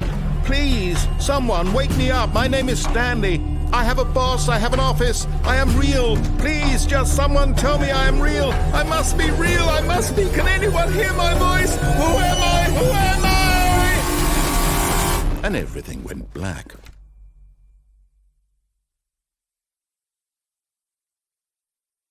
This is the story of a woman named Mariella. Mariella woke up on a day like any other. She arose, got dressed, gathered her belongings, and walked to her place of work. But on this particular day, her walk was interrupted by the body of a man who had stumbled through town talking and screaming to himself, and then collapsed dead on the sidewalk. And although she would soon turn to go call for an ambulance, for just a few brief moments she considered the strange man. He was obviously crazy. This much she knew. Everyone knows what crazy people look like. And in that moment, she thought to herself how lucky she was to be normal. I am sane. I am in control of my mind. I know what is real and what isn't. It was comforting to think this, and in a certain way, seeing this man made her feel better. But then she remembered the meeting she had scheduled for that day. The very important people whose impressions of her would affect her career, and by extension, the rest of her life. She had no time for this. So it was only a moment that she stood there, staring down at the body. And then she turned and ran.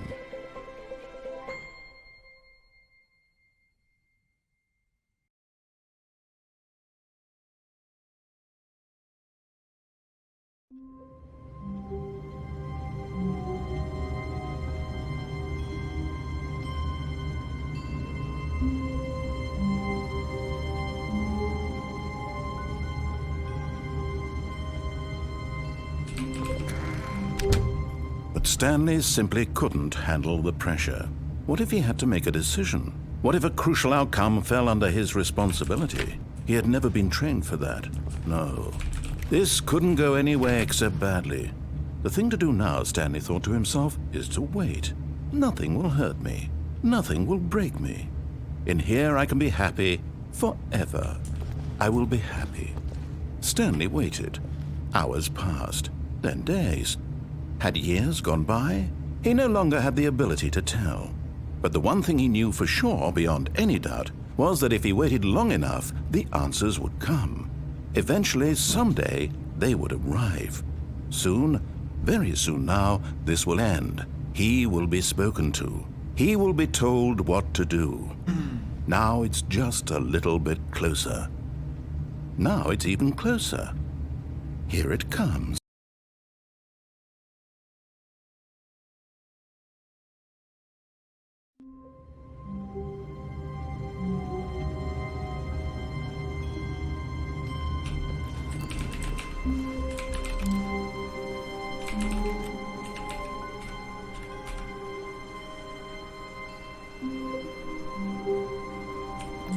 All of his co-workers were gone.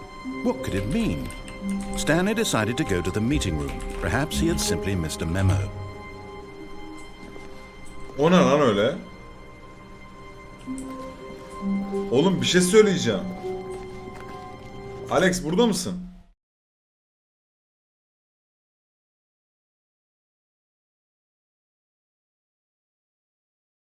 Discord'a bir gelsene.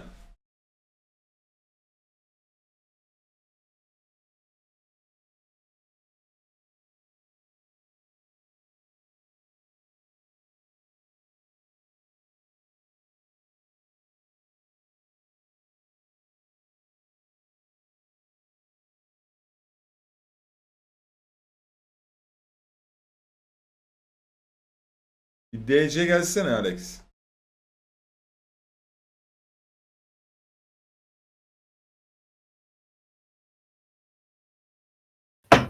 Alex. Efendim. Anlat bakayım şu oyunu şimdi. Ya oyun keşif oyunu yani aslında demin sen bitirdin yani aslında onlar da bir bitiriş de oyun resetlenmiyor gibi yani etkisi falan oluyor. Sadece bulmaca gibi düşün. 18 tane falan farklı sonu var. Keşif yani bu Stanley Parable dünyasını keşif yapıyorsun gibi düşün. Hikayeyi öğreniyorsun öyle yani. Her bir bitirişte alternatif yolda farklı bir hikaye öğreniyorsun. Bu kadar yani. Pek bir olay yok aslında. Sen zaten bitirmiş oluyorsun diğer şeylerde de. Bu oyun sonsuza dek böyle mi dönüyor yani? Belirli sonlar var işte yani. 18 tane falan 16 tane. Hepsinde bu Stanley Parable'a ait hikayeleri görüyorsun. Tek bir tane son var. Bu oyunun dışına çıktığın bir tane. Bir onda galiba vardı. Tam olarak bitiyordu galiba oyun. Öyle hatırlıyorum. Böyle her türlü bitirsin farklı yani. Aslında sen de bitirmiş oluyorsun. Tek farkı hikayeler değişiyor. O değişen hikayelerde de o oyunun evrenine ait bir şeyler öğreniyorsun. Biraz keşif oyunu, merak oyunu öyle yani. Yani bu oyun her seferinde baştan başlayacak değil mi böyle? Yani baştan başlıyor evet. Sadece keşif yapıyorsun gibi düşün. Keşke güzel bir sona bağlasalarmış. Yani. Neymiş yani hikayesi ya bu? Hakikaten ayağımız yok, yüz yok, bir ton soru işareti bıraktı. Ya böyle keşif meşif işte abi ya. Merak uyandırıyor. Bazı sonları falan bayağı güzel ama. No, it's to the right, my mistake. No, not the right. Why would I have ever said it was to the right? Tamam, troll oyunu eyvallah da yani. What was I thinking? It's clearly... Ya, kafa dağıtmalık bir oyun bence. Let's see, we went down, right, left, down, left, right. Yep, okay, yes. I've got it now. This story is absolutely, definitely this way.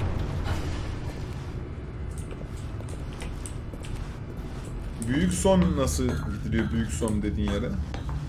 No. This isn't right Ben at de all. onu You're not yeni supposed to gördüm be ya. here Büyük son değil yet. This is all aslında a da. spoiler. Quick, Daha Stanley, close your resmi eyes. son gibi bir şey ya. Hikayenin dışına falan çıkıyor gibi düşün We yani. just have to get back to Nasıl yapılıyor bilmiyorum da. It's all rubbish Kitaptan now. bakmak lazım. The whole story completely Tam unusable. kredisi falan geliyor. How bu about çıkıyor rather than ekrana waste yani my time bitirdiğine trying to dair. O salvage this sonda. nonsense, we'll Ha, just kredisi restart the geliyor mu? game from the beginning. Aynen abi. And this time, suppose we don't wander so far off track, Okay, from the top.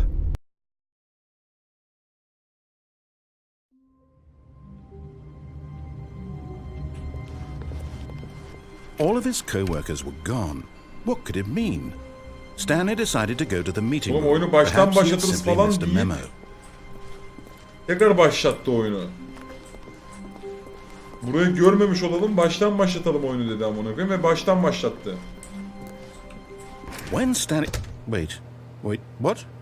No, I restarted. I swear I definitely restarted the game over, completely fresh. Everything should be... Oh, did something change? Böyle değişkenler falan var Stanley, işte. did you change anything when we were back in that room with all the monitors? Did you move the story somewhere or... Hold on. Why am I asking you? I'm the one who wrote the story. It was right here just a minute ago.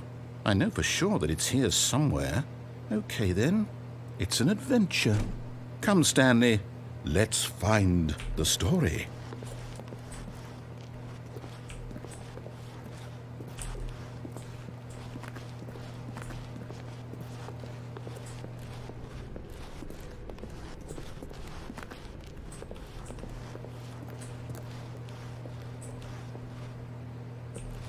Allah Allah.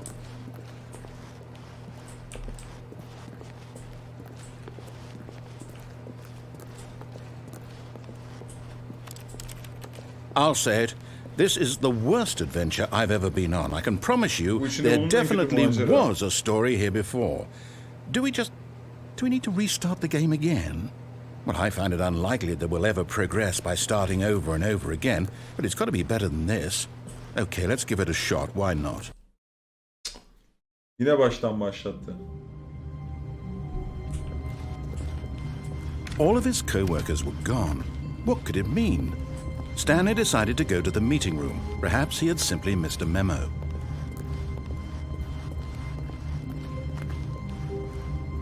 Okay, yep, it's worse. I might be remembering this wrong. It's possible the story is back where we just came from. Why don't we go back the other direction and see if we missed anything?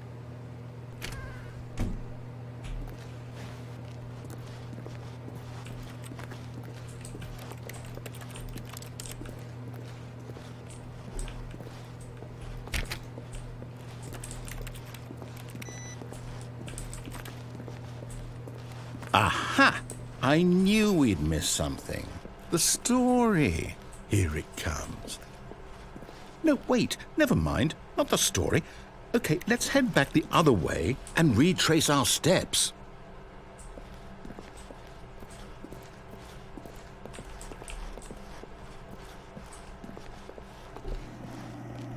Now this... Well, I'll be honest, I don't recognize this place at all. Is this the story? I don't think so. I can't quite recall, but I believe my story took place in an office building. Is that correct? Do you remember, Stanley? Well, do you know what? Since I've completely forgotten what we were supposed to be doing, how about this? You win! Congratulations! I know you put in a lot of hard work, and it really paid off, so good job. Oh, no. No, I don't feel right about this at all. We both know you didn't put in any actual work for that win. Some people win fair and square, and this was not one of those situations. Okay, I'm getting weirded out by whatever this place is. I don't care what might happen this time, I have to restart.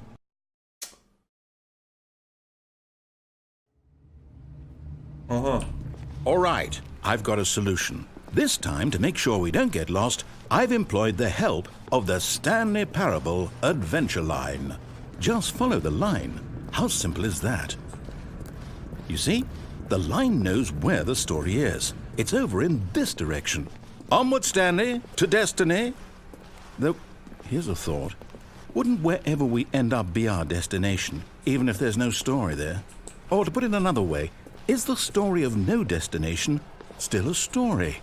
Simply by the act of moving forward, are we implying a journey such that a destination is inevitably conjured into being via the very manifestation of the nature of life itself? Okay, Stanley, I need to follow this train of thought for a minute. Just stick with me.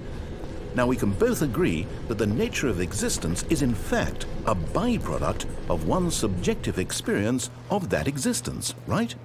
Okay. Now, if my experience of your existence rests inside of your subjective experience of this office, is this office, in fact, the skeleton of my own relative experiential mental subjective construct? Whoa. Hang on. That got a bit weird back there. Well, I'd like to apologize. Not sure where I was going with all that. You know what? I think what we need right now is a bit of music to lighten the mood.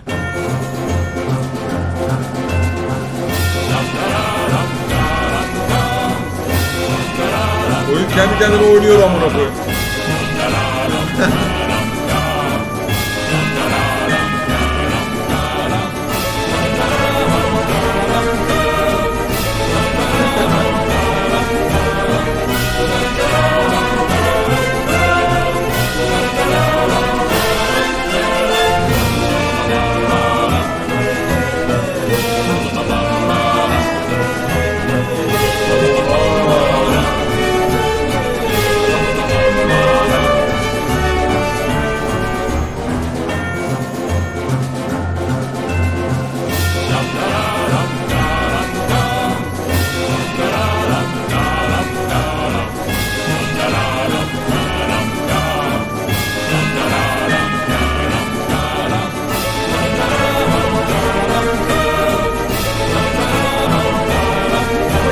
Cut the music, go back and look at that fern. Stanley, this fern will be very important later in the story. Make sure you study it closely and remember it carefully. You won't want to miss anything.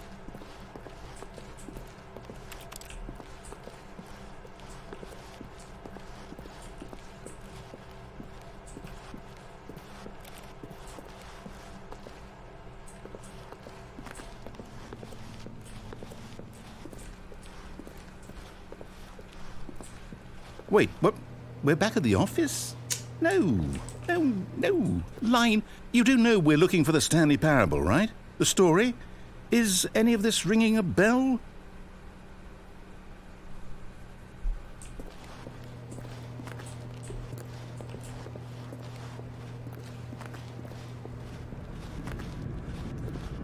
Oh, no, not again, Line. How could you have done this to us? And after we trusted you, after everything we've been through, you...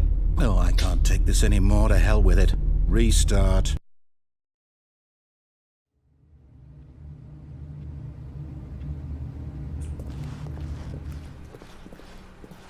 You know what, Stanley? I say forget the adventure line. What's it ever done for us? We're intelligent people, right? Why can't we make up our own story? Something exciting, daring, mysterious. Ooh, this all sounds perfectly doable. Why don't we simply start wandering in, well, I don't know. How about this direction? Now, yes, this is exciting. Just me and Stanley forging a new path, a new story. Well, it could be anything. What do you want our story to be? Go wild. Use your imagination. Whatever it might be, Stanley, I'm ready for it. Taşak geçiyor ya oyun. Taşak geçiyor. Yemin ediyorum böyle çatır çutur taşak geçiyor şu an. No, not you again. Stanley, I'd also like to veto the line from having any role in our awesome new story. No lines or monitor rooms. Just don't acknowledge it, and we should be fine.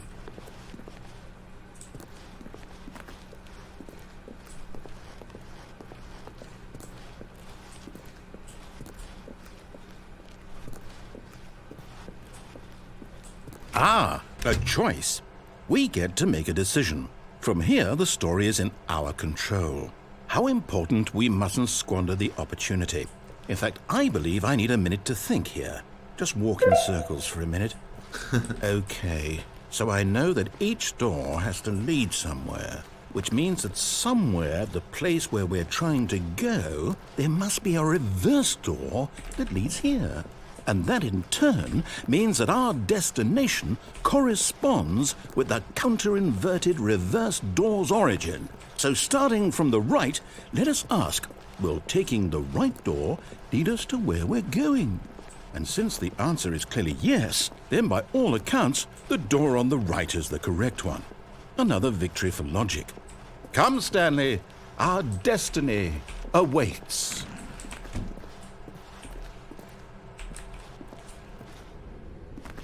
Oh, hold up, what's this? The confusion ending. You're telling me that's what this is? It's all one giant ending? And we're supposed to restart the game, what, eight times? That's really how all this goes? It's all determined? So now, according to the schedule, I restart again. Then what? Am I just supposed to forget? Well, what if I don't want to forget? My mind goes blank simply because it's written here on this thing, wall. Well, who consulted me? Why don't I get to decide? Why don't I get a say in all of this? Is it really? No, it can't be. I don't want it to be. I don't want the game to keep restarting. I don't want to forget what's going on.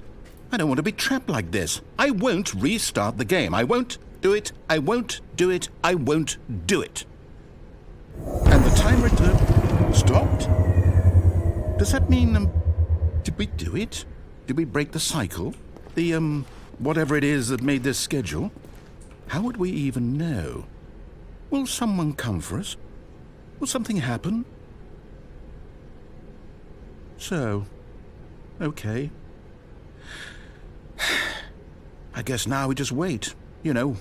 I suppose in some way that this is a kind of story, wouldn't you agree? I'm not quite sure if we're in the destination or the journey, though they're always saying that life is about the journey and not the destination. So I hope that's where we are right now. We'll find out, won't we? Eventually.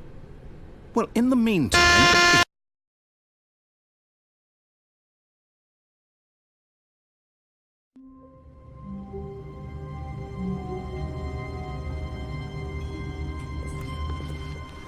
All of his co-workers were gone. What could it mean? Stanley decided to go to the meeting room. Perhaps he had simply missed a memo.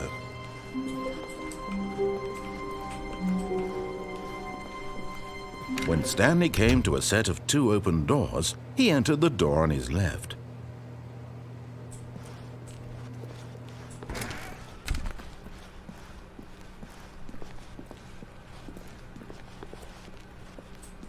Yet there was not a single person here either. Feeling a wave of disbelief, Stanley decided to go up to his boss's office. Coming to a staircase, Stanley walked upstairs to his boss's office.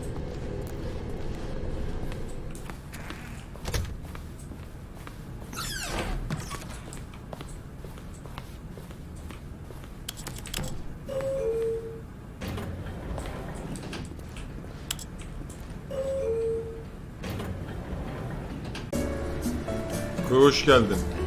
Asansör müziği.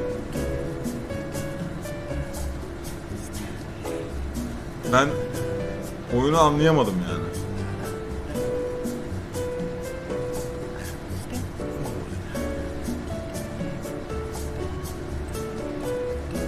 Aleykümselam.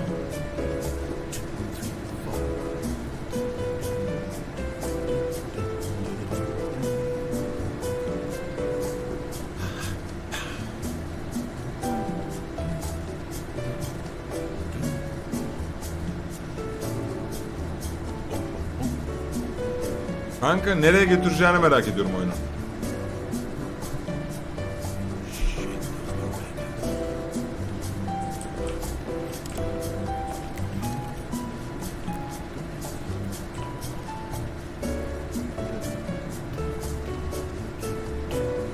İnemedik bir türlü.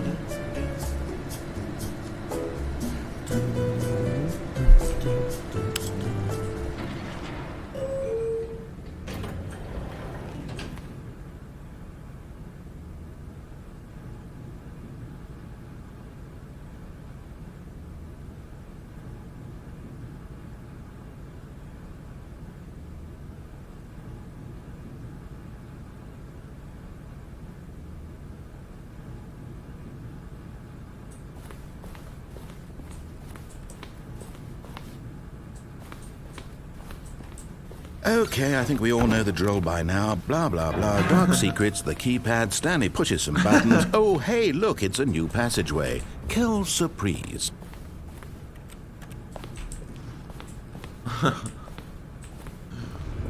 Çok iyi ya.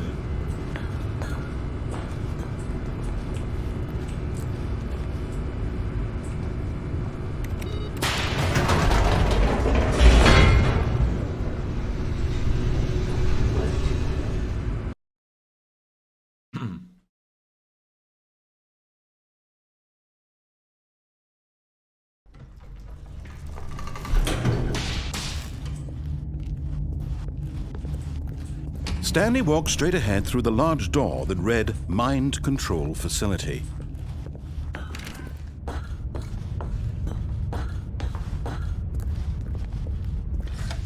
The lights rose on an enormous room packed with television screens. What horrible secret did this place hold? Stanley thought to himself. Did he have the strength to find out?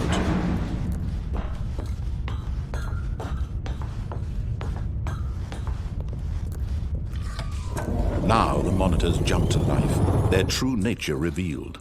Each bore the number of an employee in the building, Stanley's co-workers. The lives of so many individuals reduced to images on a screen, and Stanley, one of them, eternally monitored in this place where freedom meant nothing.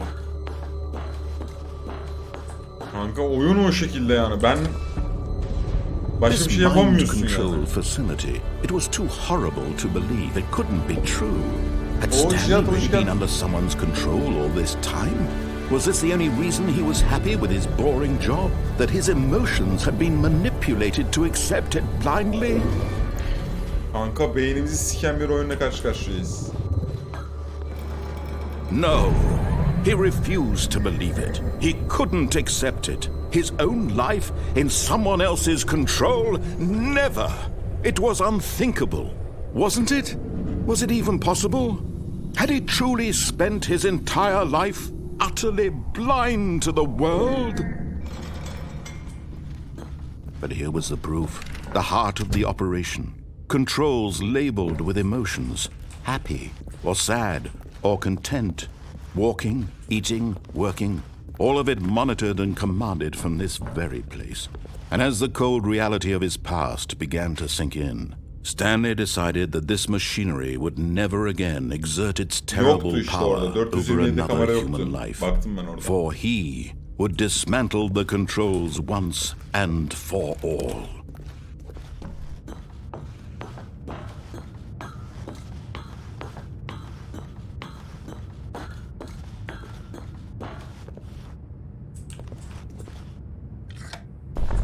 Oh, Stanley, you didn't just activate the controls, did you? After they kept you enslaved all these years, you go and you try to take control of the machine for yourself. Is that what you wanted? Control? Oh, Stanley, I applaud your effort, I really do. But you need to understand, there's only so much that machine can do. You were supposed to let it go, turn the controls off, and leave. If you want to throw my story off track, you're going to have to do much better than that. I'm afraid you don't have nearly the power you think you do. For example, and I believe you'll find this pertinent, Stanley suddenly realized he had just initiated the network's emergency detonation system. In the event that this machine is activated without proper DNA identification, nuclear detonators are set to explode, eliminating the entire complex. How long until detonation then? Let's say 2 minutes. Now this is making things a little more fun, isn't it, Stanley? It's your time to shine. You are the star. It's your story now. Shape it to your heart's desires. Oh, this is much better than what I had in mind. What a shame we have so little time left to enjoy it. Mere moments until the bomb goes off. But what precious moments each one of them is. More time to talk about you, about me, where we're going, what all this means. I barely know where to start. What's that? You'd like to know where your co-workers are? A moment of solace before you're obliterated? All right, I'm in a good mood. You're gonna die anyway. I'll tell you exactly what happened to them. I erased them. I turned off the machine. I set you free. Of course, that was merely in this instance of the story. Sometimes when I tell it, I simply let you sit there in your office forever, pushing buttons endlessly and then dying alone. Other times, I let the office sink into the ground, swallowing everyone inside, or I let it burn to a crisp. I have to say this, though, this version of events has been rather amusing. Watching you try to make sense of everything and take back the control wrested away from you, it's quite rich. I almost hate to see it go. But I'm sure whatever I come up with on the next go-around will be even better. My goodness, only 34 seconds left. But I'm enjoying this so much.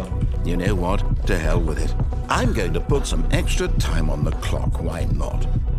These are precious additional seconds, Stanley. Time doesn't grow on trees. Oh dear me, what's the matter, Stanley? Is it that you have no idea where you're going or what you're supposed to be doing right now? Or did you just assume when you saw that timer that something in this room was capable of turning it off? I mean, look at you. Running from button to button, screen to screen, clicking on every little thing in this room. These numbered buttons, no, these colored ones. Or maybe this big red button, or this door. Everything, anything, something here will save me. Why would you think that, Stanley? That this video game can be beaten? Won? Solved? Do you have any idea what your purpose in this place is? Stanley, you're in for quite a disappointment. But here's a spoiler for you. That timer isn't a catalyst to keep the action moving along. It's just seconds ticking away to your death. You're only still playing instead of watching a cutscene because I want to watch you for every moment that you're powerless. To see you made humble. This is not a challenge. It's a tragedy. You wanted to control this world, that's fine. But I'm going to destroy it first. So you can't. Take a look at the clock, Stanley. That's 30 seconds you have left to struggle. 30 seconds until a big boom and then nothing. No ending here. Just you being blown to pieces. Will you cling desperately to your frail life? Or will you let it go peacefully? Another choice. Make it count. Or don't. It's all the same to me. All a part of the joke. And believe me, I will be laughing at every second of your inevitable life from the moment we fade in until the moment I say, happily ever after.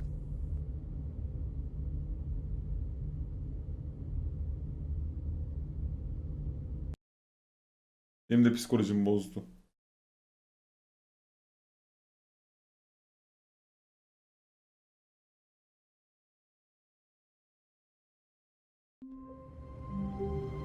Basabiliyordum. Bastım öncesinde.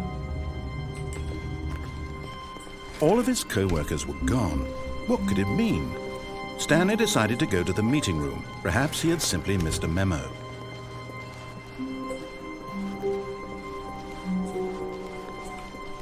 When Stanley came to a set of 2 open doors, he entered the door on his left.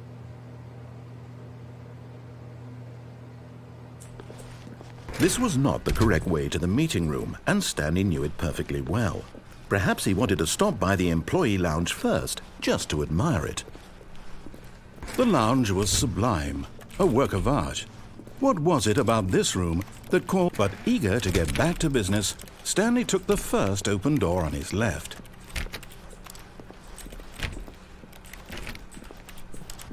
Stanley was so bad at following directions, it's incredible he wasn't fired years ago.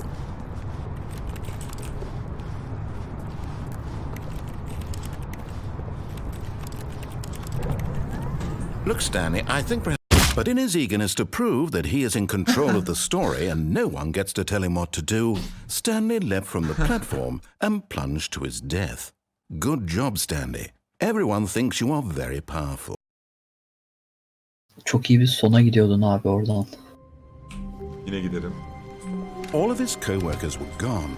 What could it mean? Stanley decided to go to the meeting room. Perhaps he had simply missed a memo.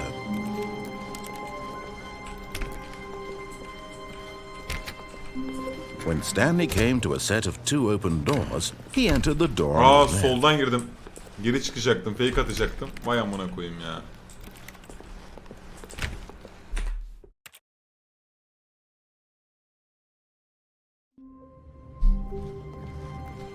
All of his co-workers were gone. What could it mean?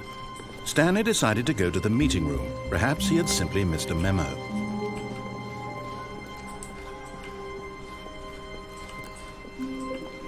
When Stanley came to a set of 2 open doors, this was not the correct way to the meeting room, and Stanley knew it perfectly well. Perhaps he wanted to stop by the employee lounge first, just to admire it. Standing now in this incredible room, Stanley for the first time understood, but eager to get back to business, Stanley took the first open door on his left. Stanley was so bad at following directions, it's incredible he wasn't fired years ago.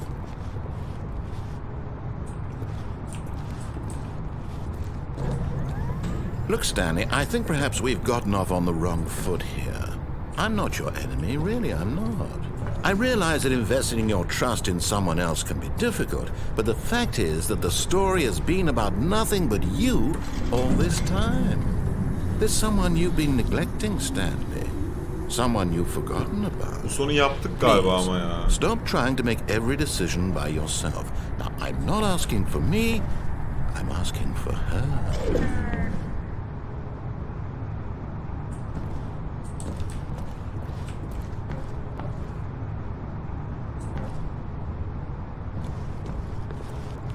This is it, Stanley. Your chance to redeem yourself. To put your work aside. To let her back into your life. She's been waiting. That's her, Stanley. You need...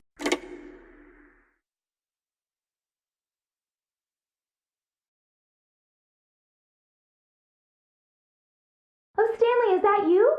Hold on, sweetie. Sorry to keep you waiting. I'm just pulling the bread out of the oven. All right. Okay, there we go. All right, now, I want you to come in and tell me all about your day. Gotcha! Oh, come on. Did you actually think you had a loving wife who'd want to commit their life to you? I'm trying to make a point here, Stanley. I'm trying to get you to see something. Come inside. Let me show you what's really going on here. Sorry, but you're in my story now.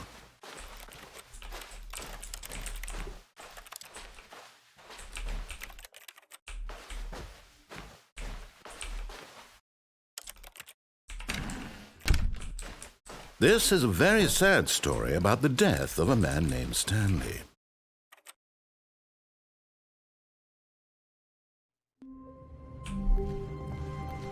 Stanley decided to go to the meeting room to check on his co-workers. He never functioned well by himself and constantly needed support and guidance from others, so the thought of total solitude was terrifying to him.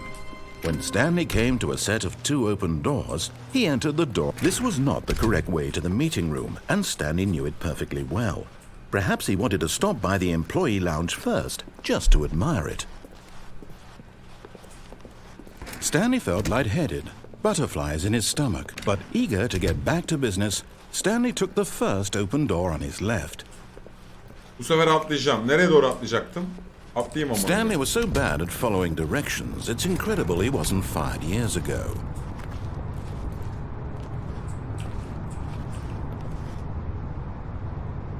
Sola mı? Arabaların üstüne mi?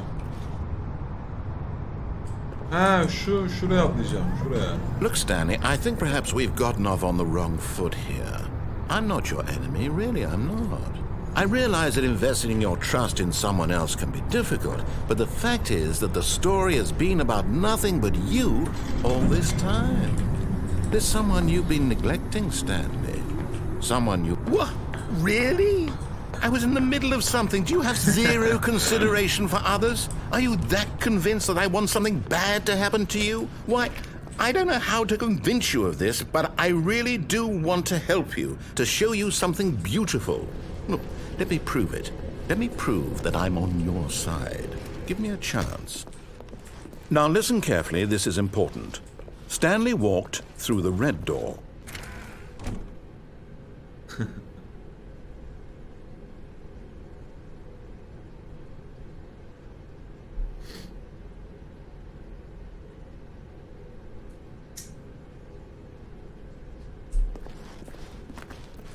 Aha, perhaps you misunderstood.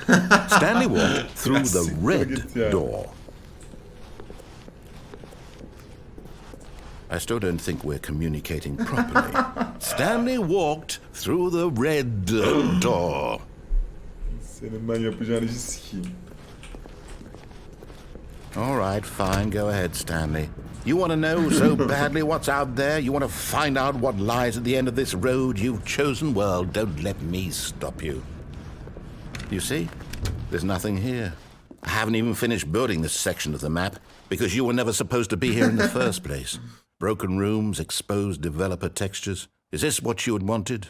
Was it worth ruining the entire story I had written out specifically for you? Do you not think I put a lot of time into that? Because I did.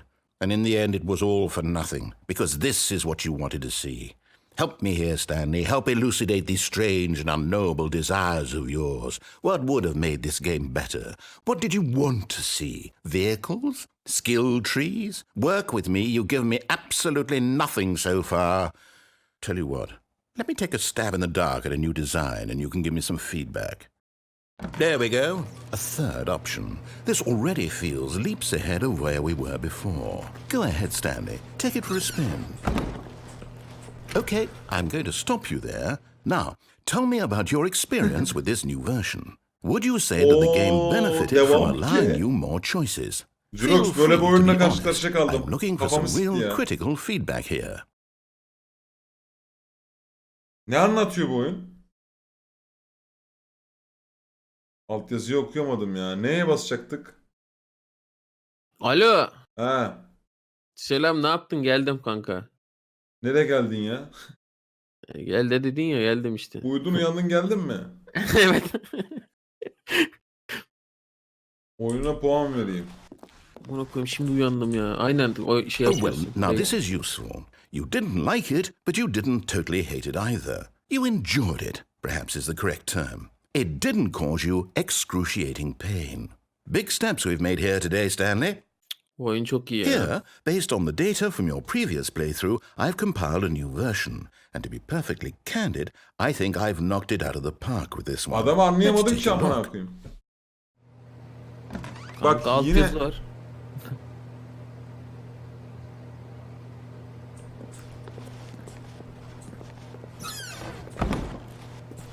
Now, would you say that competitive leaderboard helped you feel motivated to keep walking through doors? Again, honest answers, please. Bana 5 ver de bitsin bu işkence, Çağrı. hakikaten benim gibi bir adama benziyor ama 5 verim Hey, nerede? I nearly Oynatsın. forgot. I've got a prototype of a new game I've been working on, and now would be a lovely opportunity to give it some playtesting. You wouldn't mind taking a look at it, would you? Perfect. Let me boot it up. Taşak geçiyor benimle. 1,5 saattir benimle taşak geçiyor bu oyun. In this Uh-huh. game, the baby crawls left towards danger. You click the button to move him back to the right, and if he reaches the fire, you fail. It's a very meaningful game, all about the desperation and tedium of endlessly confronting the demands of family life. I think the art world will really take notice. But of course, the message of the game only becomes clear once you've been playing it for about 4 hours. So why don't you give it 4 hours of play to make sure it's effective? Be sure to keep notes on your experience.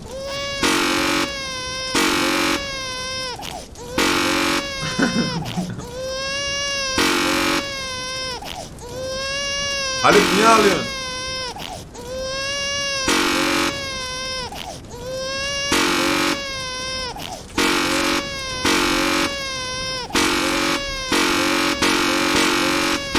Ya sus.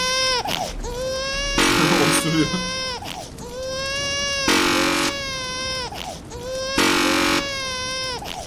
Oğlum o kadar Çağrı, ses, ateşi atma şuraya. o kadar kötü ses yok. Bırakayım diye o kadar şey yapmış ki. Ya bırakmamı Kanka. istiyor anladın mı? Hayır bırakma. Niye? Atla sen tut, kollarınla tut.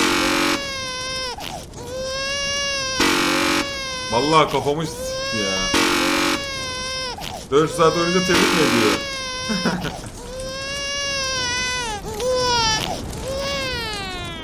You heartless Seni bastard. kalpsiz piç mi? Did you Seni do it sikerim ben because you ama. hate babies or Amcık. purely to spite me? Because if it's the latter, well, I don't know what to do. I'm completely out of ideas. I can't think of a single thing that might improve the experience for me. I'm not even going to try. I'm out. I'm done. It's over. Thank you for playing. Your input was extremely valuable. Oh, hey, since my game was so awful, why don't we play someone else's game? Just to ease the pain. Let's see. What do we have here? Yes, this seems like it'll work. Let's give it a shot.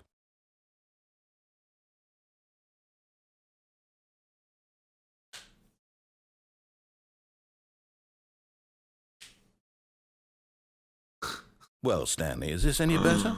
At last, the one thing you've always desired. A game I had absolutely nothing to do with. But is it enough? Tell me that, Stanley. Will it ever be enough? Well, I'll say this. I'm done making things for you. From now on, I will only create to fulfill a greater artistic purpose. Watch this, Stanley. I'm going to build a house.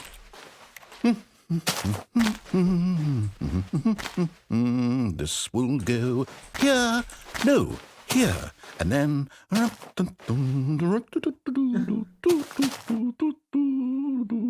Let's see, what does it need? Yes, of course, and just to finish it all off, yes, it's complete. I made this, Stanley. Look at it. Gaze upon my work of art and feel ashamed at your own inadequacy. But you've only seen it from the outside. You've only gotten half the experience. Please, step inside and make yourself comfortable. Isn't it grand? Isn't it perfect? It could only be better if... Wait, that's it. We must rebuild it out of diamond. Diamond everything. Yes. Come along, Stanley. We have to go mining. Kanka hasta mı bu oyun amına koyayım? Bu nasıl bir oyun ya?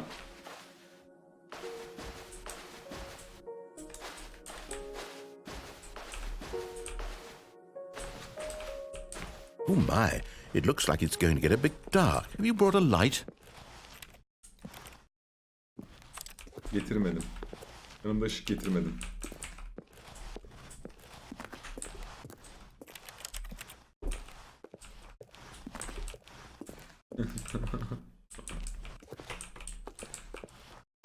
Sinirim bozuldu ya. Oh, no. This is far more open-ended than I had in mind. I'm looking for something more narrow and linear. Something that makes you feel utterly irrelevant. This won't do at all. 1 out of 5. Even the diamonds couldn't save this one. Okay, new game.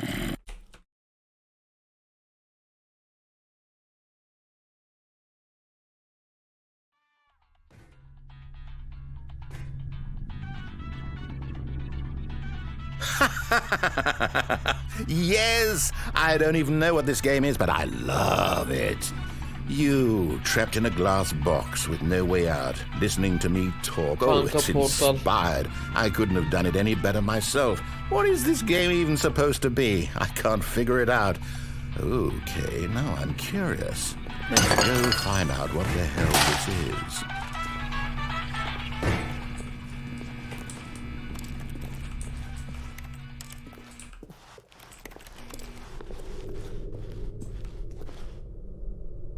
Oh, it's a puzzle.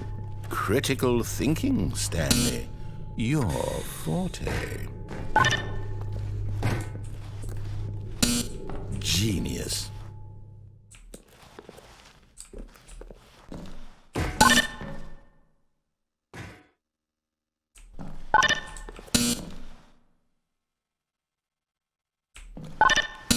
Bir tane daha var. Sen hiç Portal oynamamışsın, çok belli. Devam et kanka. Ne alakası var oğlum ya? No, actually, you know what? I think that's plenty. I really don't care much to see you stumble through any more of these games, and I highly doubt you're any wiser for the experience. Which is why, rather than continue to waste my time, I'm just going to leave you here. You can pretend you've beaten the game if it makes it any richer for you, but as for me, I've had enough. So, why don't you get cozy in this room, and if you have any grand revolutionary ideas İşe bak, for the beni nasıl perfect video taşak game, geçiyor. you can just sit there and let it ball up inside you for all eternity. I don't need your advice. I don't need your ratings. And I certainly don't need the validation of a man whose job is to push buttons. I think I'll just go about my business, making meaningful cultural contributions to the world. And perhaps every now and then I'll think back to a man named Stanley who was objectively wrong in every decision he ever made. The thought won't last long. Goodbye, Stanley. Good luck with your work. And I sincerely hope that everyone lives happily ever after.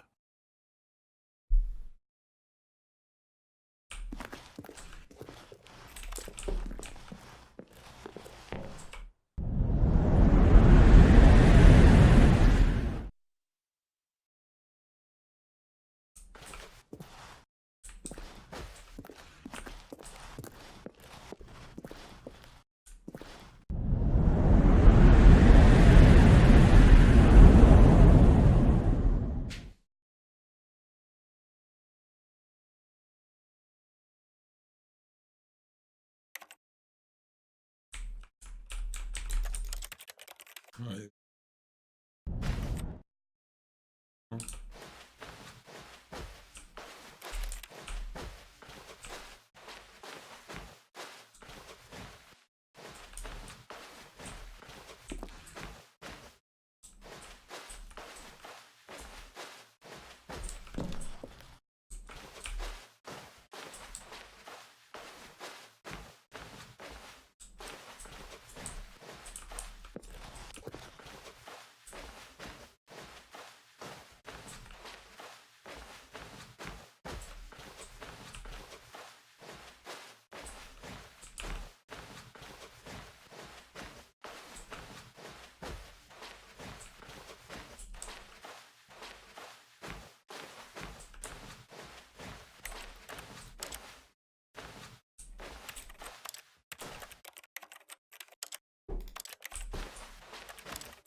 I wonder what he found.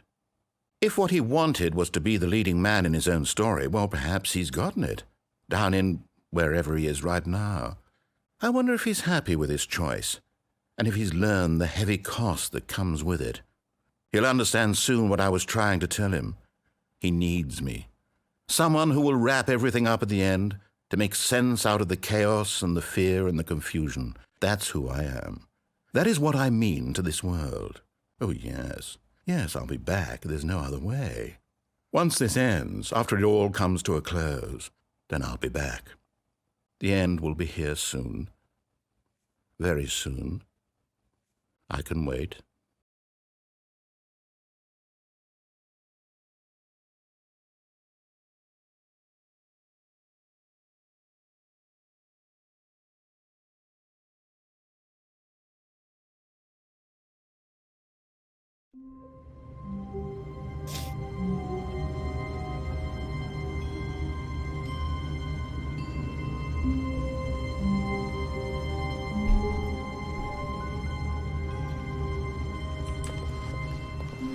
All of his co-workers were gone.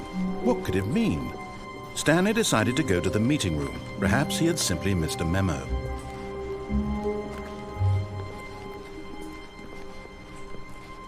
Şimdi kırmızı kapı kaldı. Bir telefon kaldı, bir kırmızı kapı kaldı. When Stanley came to a set of two open doors, he entered the door on his left. This was not the correct way to the meeting room, and Stanley knew it perfectly well. Perhaps he wanted to stop by the employee lounge first, just to admire it. The lounge was grand, majestic, perhaps too majestic, like a combination of a much smaller version and a much larger version of this exact room. It all made Stanley uncomfortable, and he started to bleed a little. This made him smile. At last, proof that he was human.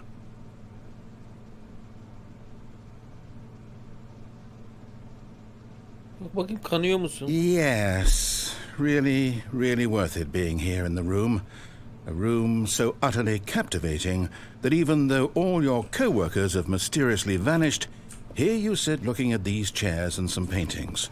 Really worth it.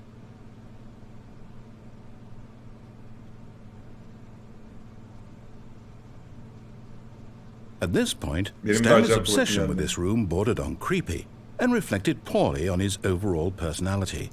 It's possible that this is why everyone left. Ben bir VC yapıp geleyim, biraz bekleyelim buradan. Arkamdan konuşursa söyleyin. Kanka ESC'ye basılmıyor mu oyunda? Stanley sat around waiting for more dialogue. Neyse But when a arkadaşlar. long time had passed and there was no more, he decided that the game was trying to send him a message. Tamam bir sus abicim ya. Şöyle emotumu atayım ben chat'e de bakın daha da yeni uyandım. Şöyle bir kıyak yaparsınız. Yayına eşlik eden yayıncı Batuhan MNT. Evet şöyle takip koyarsanız var ya. Her takip 1 TL arkadaşlar. Çağrı Ergün'e. En sona vereceğim yayından sonra.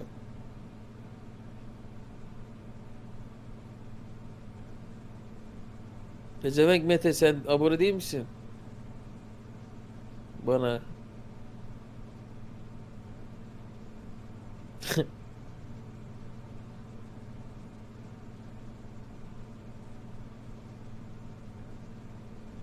Ne zamandır oynuyor bunu? Çağrı. Güzel sikemle. Hiç öyle bir şey yok. Marigold. 1 saat olmuştur.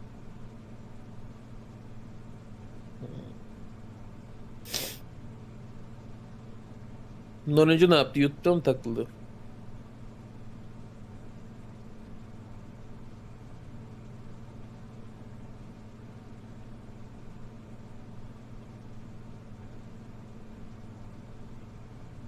No homo ama sesin huzur verici diyorsun.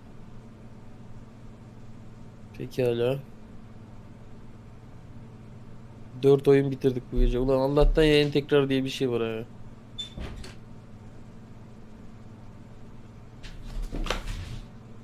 Ha, bu oyun içinde bitirdiyse okey. Ne oldu, bir aksiyon oldu mu? Ya hiçbir şey olmadı kanka. Sadece dedi ki Stanley bekler ve oyunun kendisine bir şey anlatmaya çalıştığını düşünür ama diyalog gelmez dedi. Ondan beri rar bir diyalog yok amına koyayım.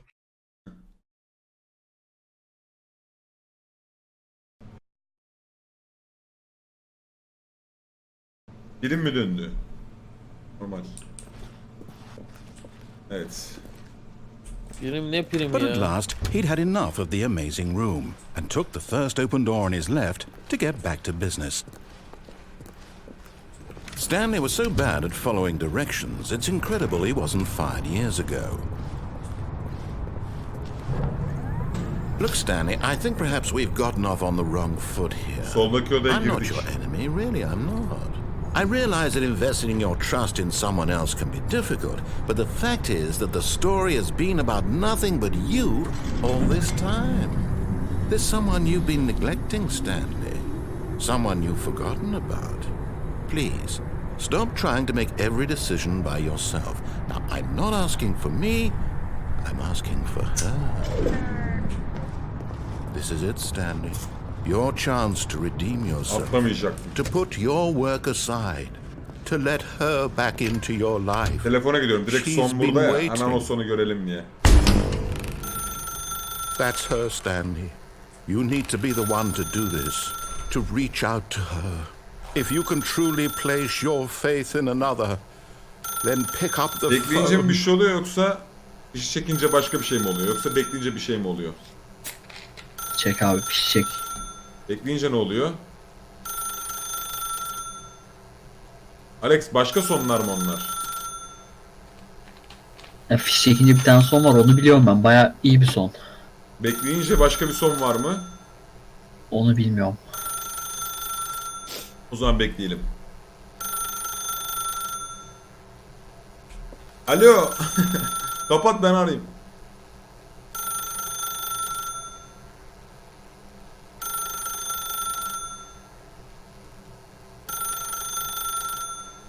Oyunun şeyde olayı ne? Oyunun olayı... Hikayesi var mı? As Stanley picked up the phone, a white light engulfed him, filling him not just with radiance, but with hope. Hope for a life reunited one... Wait. Oh, goodness. Stanley, did you just unplug the phone? No, that wasn't supposed to be a choice. How did you do that? You actually chose incorrectly? I didn't even know that was possible. Let me double check.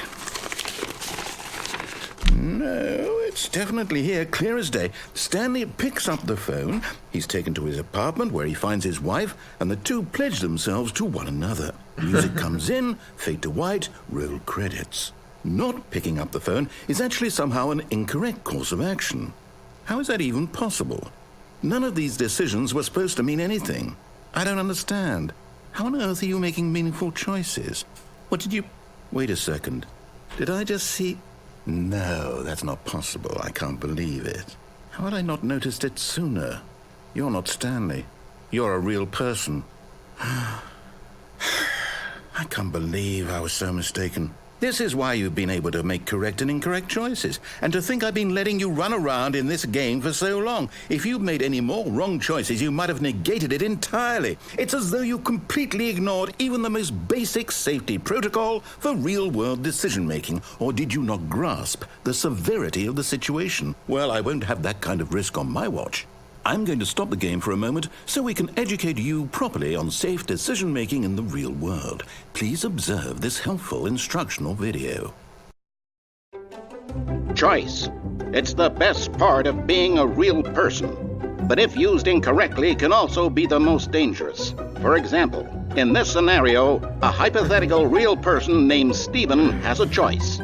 He could spend years helping improve the quality of life for citizens of impoverished third world nations. Or he could systematically set fire to every orphan living in a 30-kilometer radius of his house.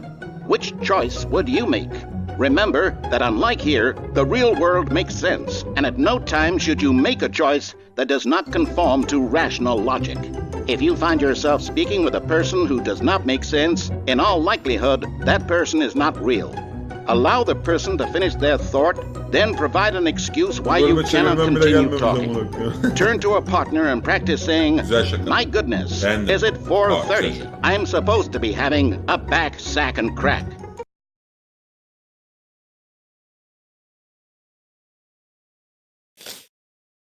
Çok eğitici. Yorum atmayı ve beğenmeyi unutmayın. Excellent.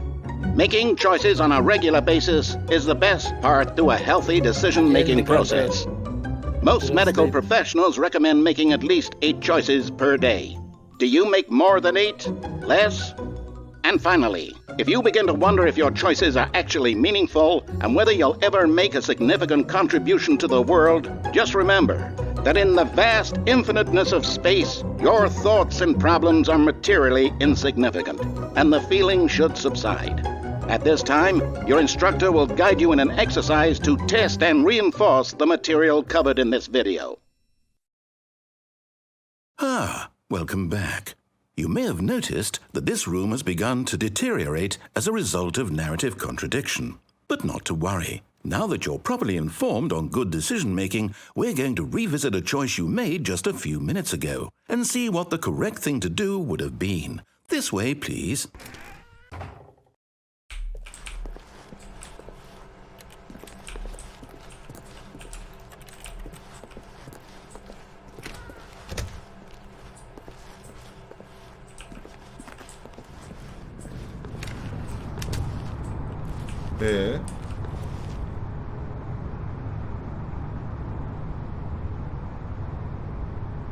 Düşme diye etrafını çit yapmış. Now that we know your choices are meaningful, we can't have you jumping off the platform and dying. Imagine the main character dying senselessly halfway through the story. That story would make no sense at all. We just need to get you home as soon as possible before the narrative contradiction gets any worse.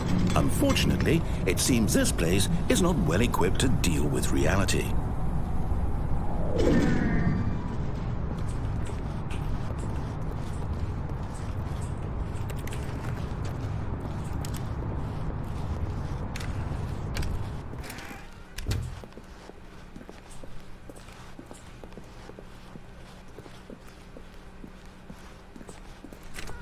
almost there.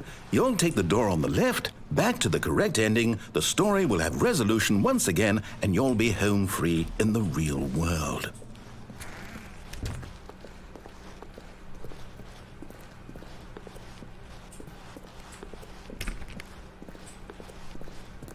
Now remember, all you need to do is behave exactly as Stanley would.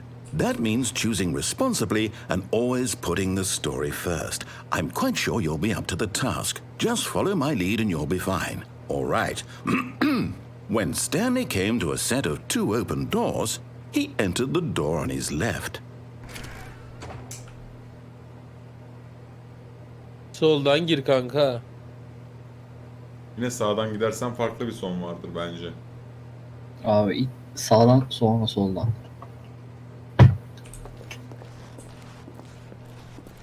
No! Why did you do that? Quickly, hurry back in the other direction. Perhaps we're not too late.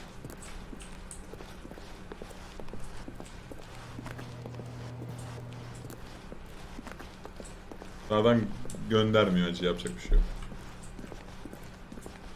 Oh, it's ruined. I can't believe after everything we talked about that my story, you've destroyed my work. Why? For what?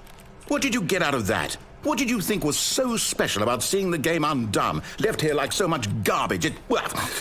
It's worthless now. And what am I supposed to do? Even if there were a way to continue, would it be worth it? To know that my story is now incorrect? How can I go back to that? I can't erase that knowledge. I'll have to live with it forever, reliving its impossibility forever. I couldn't live that way. Is it better to shut the game down entirely? To willingly destroy all of my work? I don't know. What's the answer? What do I do? What do I do? What do I... No, I have to. I have to shut the game down. I have to. I have to.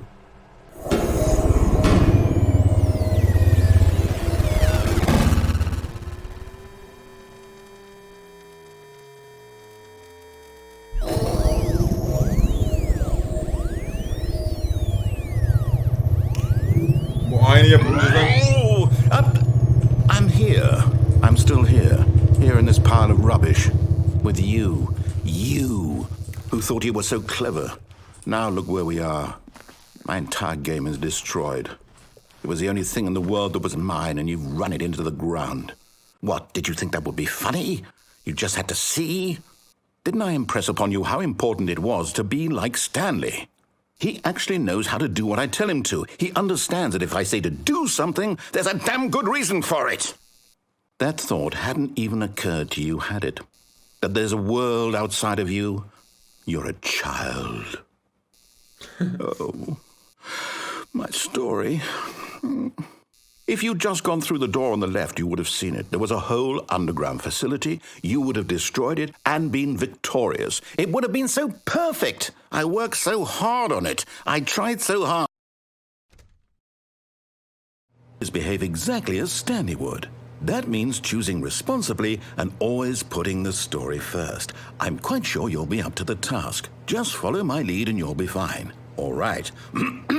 When Stanley came to a set of 2 open doors, he entered the door on his left. No! Why did you do that? Quickly, hurry. Ya oğlum aynısını niye yaptın? Behave exactly as Stanley would. That means choosing responsibly and always putting the story first. I'm quite sure you'll be up to the task. Just follow my lead and you'll be fine. All right. When Stanley came to a set of 2 open doors, he entered the door on his left. Şeytan diyor bir daha sağdan git amına koyayım. Buraya turur lan. Alayına turur lan. Why did you do that? Quickly, hurry. Behave exactly as Stanley would. That means choosing responsibly and always putting the story first. I'm quite sure you'll be up to the task. Just follow my lead and you'll be fine. Böyle full sağ spamlesem 15 When saat. Stanley came to a set of 2 open doors, he entered the door on his left. Bu kadar psikopatsa kesin şunu da düşünmüştür oyunun yapımcısı. Ulan biz psikopat bir oyun yaptık. Psikopat birisi de oynarsa... Daha git 5000 TL mi? Kanka. Tam O paranın hamsiden yapıldığını zannediyor o çocuk. Şey yapma çok. Gönder.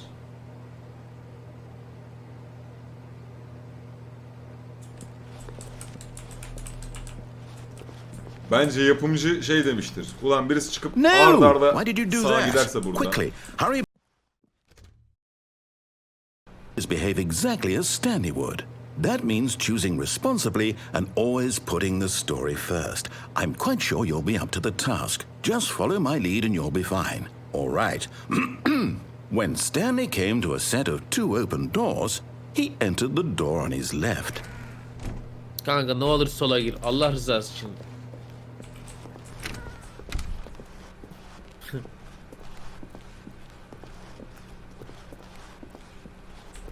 Yet there was not a single person here either. Feeling a wave of disbelief, Stanley decided to go up to his boss's office, hoping he might find an answer there. Coming to a staircase, Stanley walked upstairs to his boss's office. Yola geldik piç.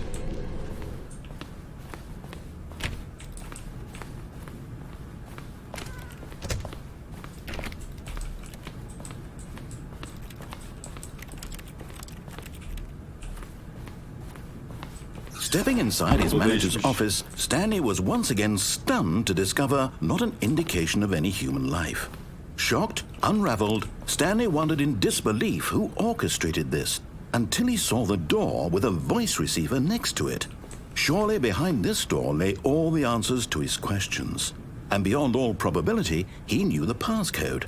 He had seen it on his boss's computer just last week. Nightshark 115. Was this the code to open the door? Would it still work? There was only one way to find out. Stanley had been trained never to speak up, but now he would draw from within himself the courage to face the unknown. He drew a sharp breath and then spoke the code.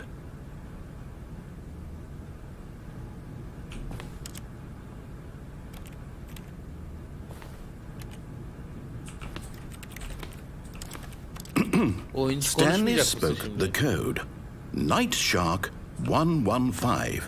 He spoke it into the receiver, right there on the wall.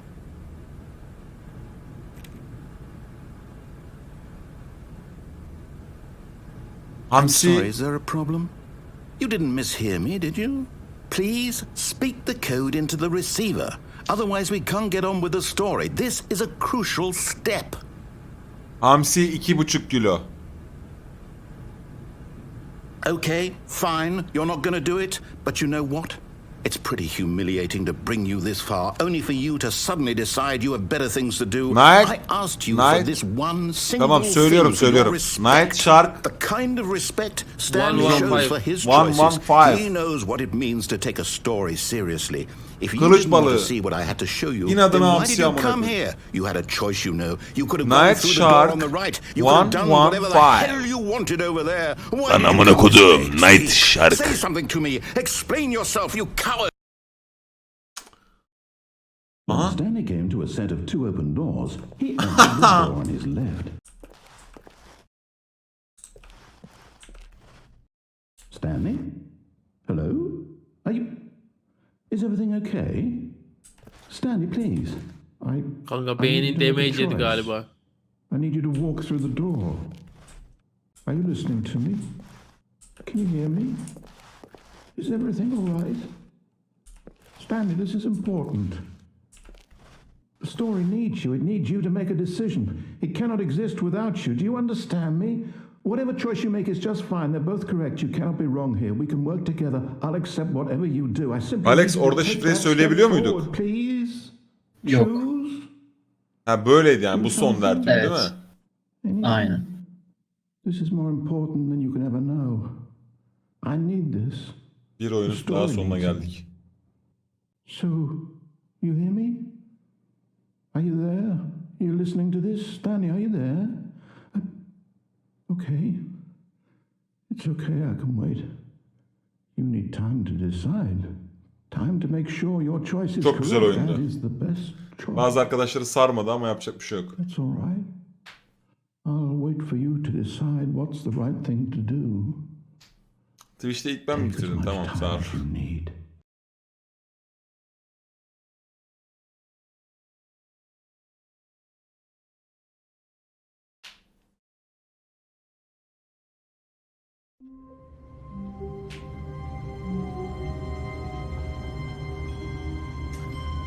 Bu oyunda başka sonları da görmemizi istediği için sürekli oynatacak.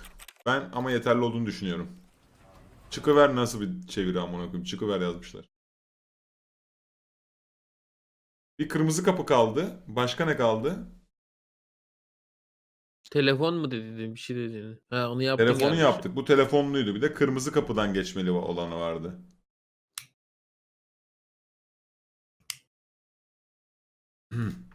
Oyun güzeldi. Oyunun adı neydi ya? Ne paradoksu? Stanley Parable.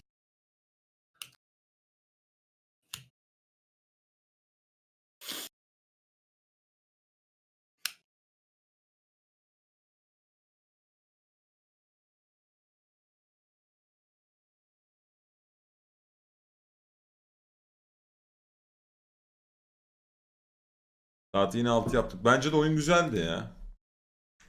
Şimdi arkadaşlar yarın R7'ye mi başlayalım? Yoksa artık Beyond Two Souls'a başlayalım mı? Bana net olun. Net ol aga. R6 kanka. R7. Bence R6. Yok R6 olmaz. Bence başlamayacaksın. Kanka başlayacağız inşallah.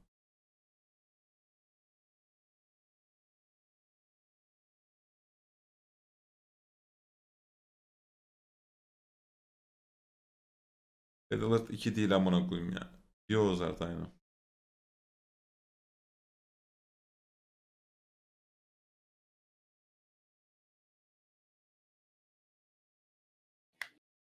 Sen niye Raider oynayamıyorsun PlayStation'da? Sarmaz ya. Çok yavaş ilerliyor. Bence.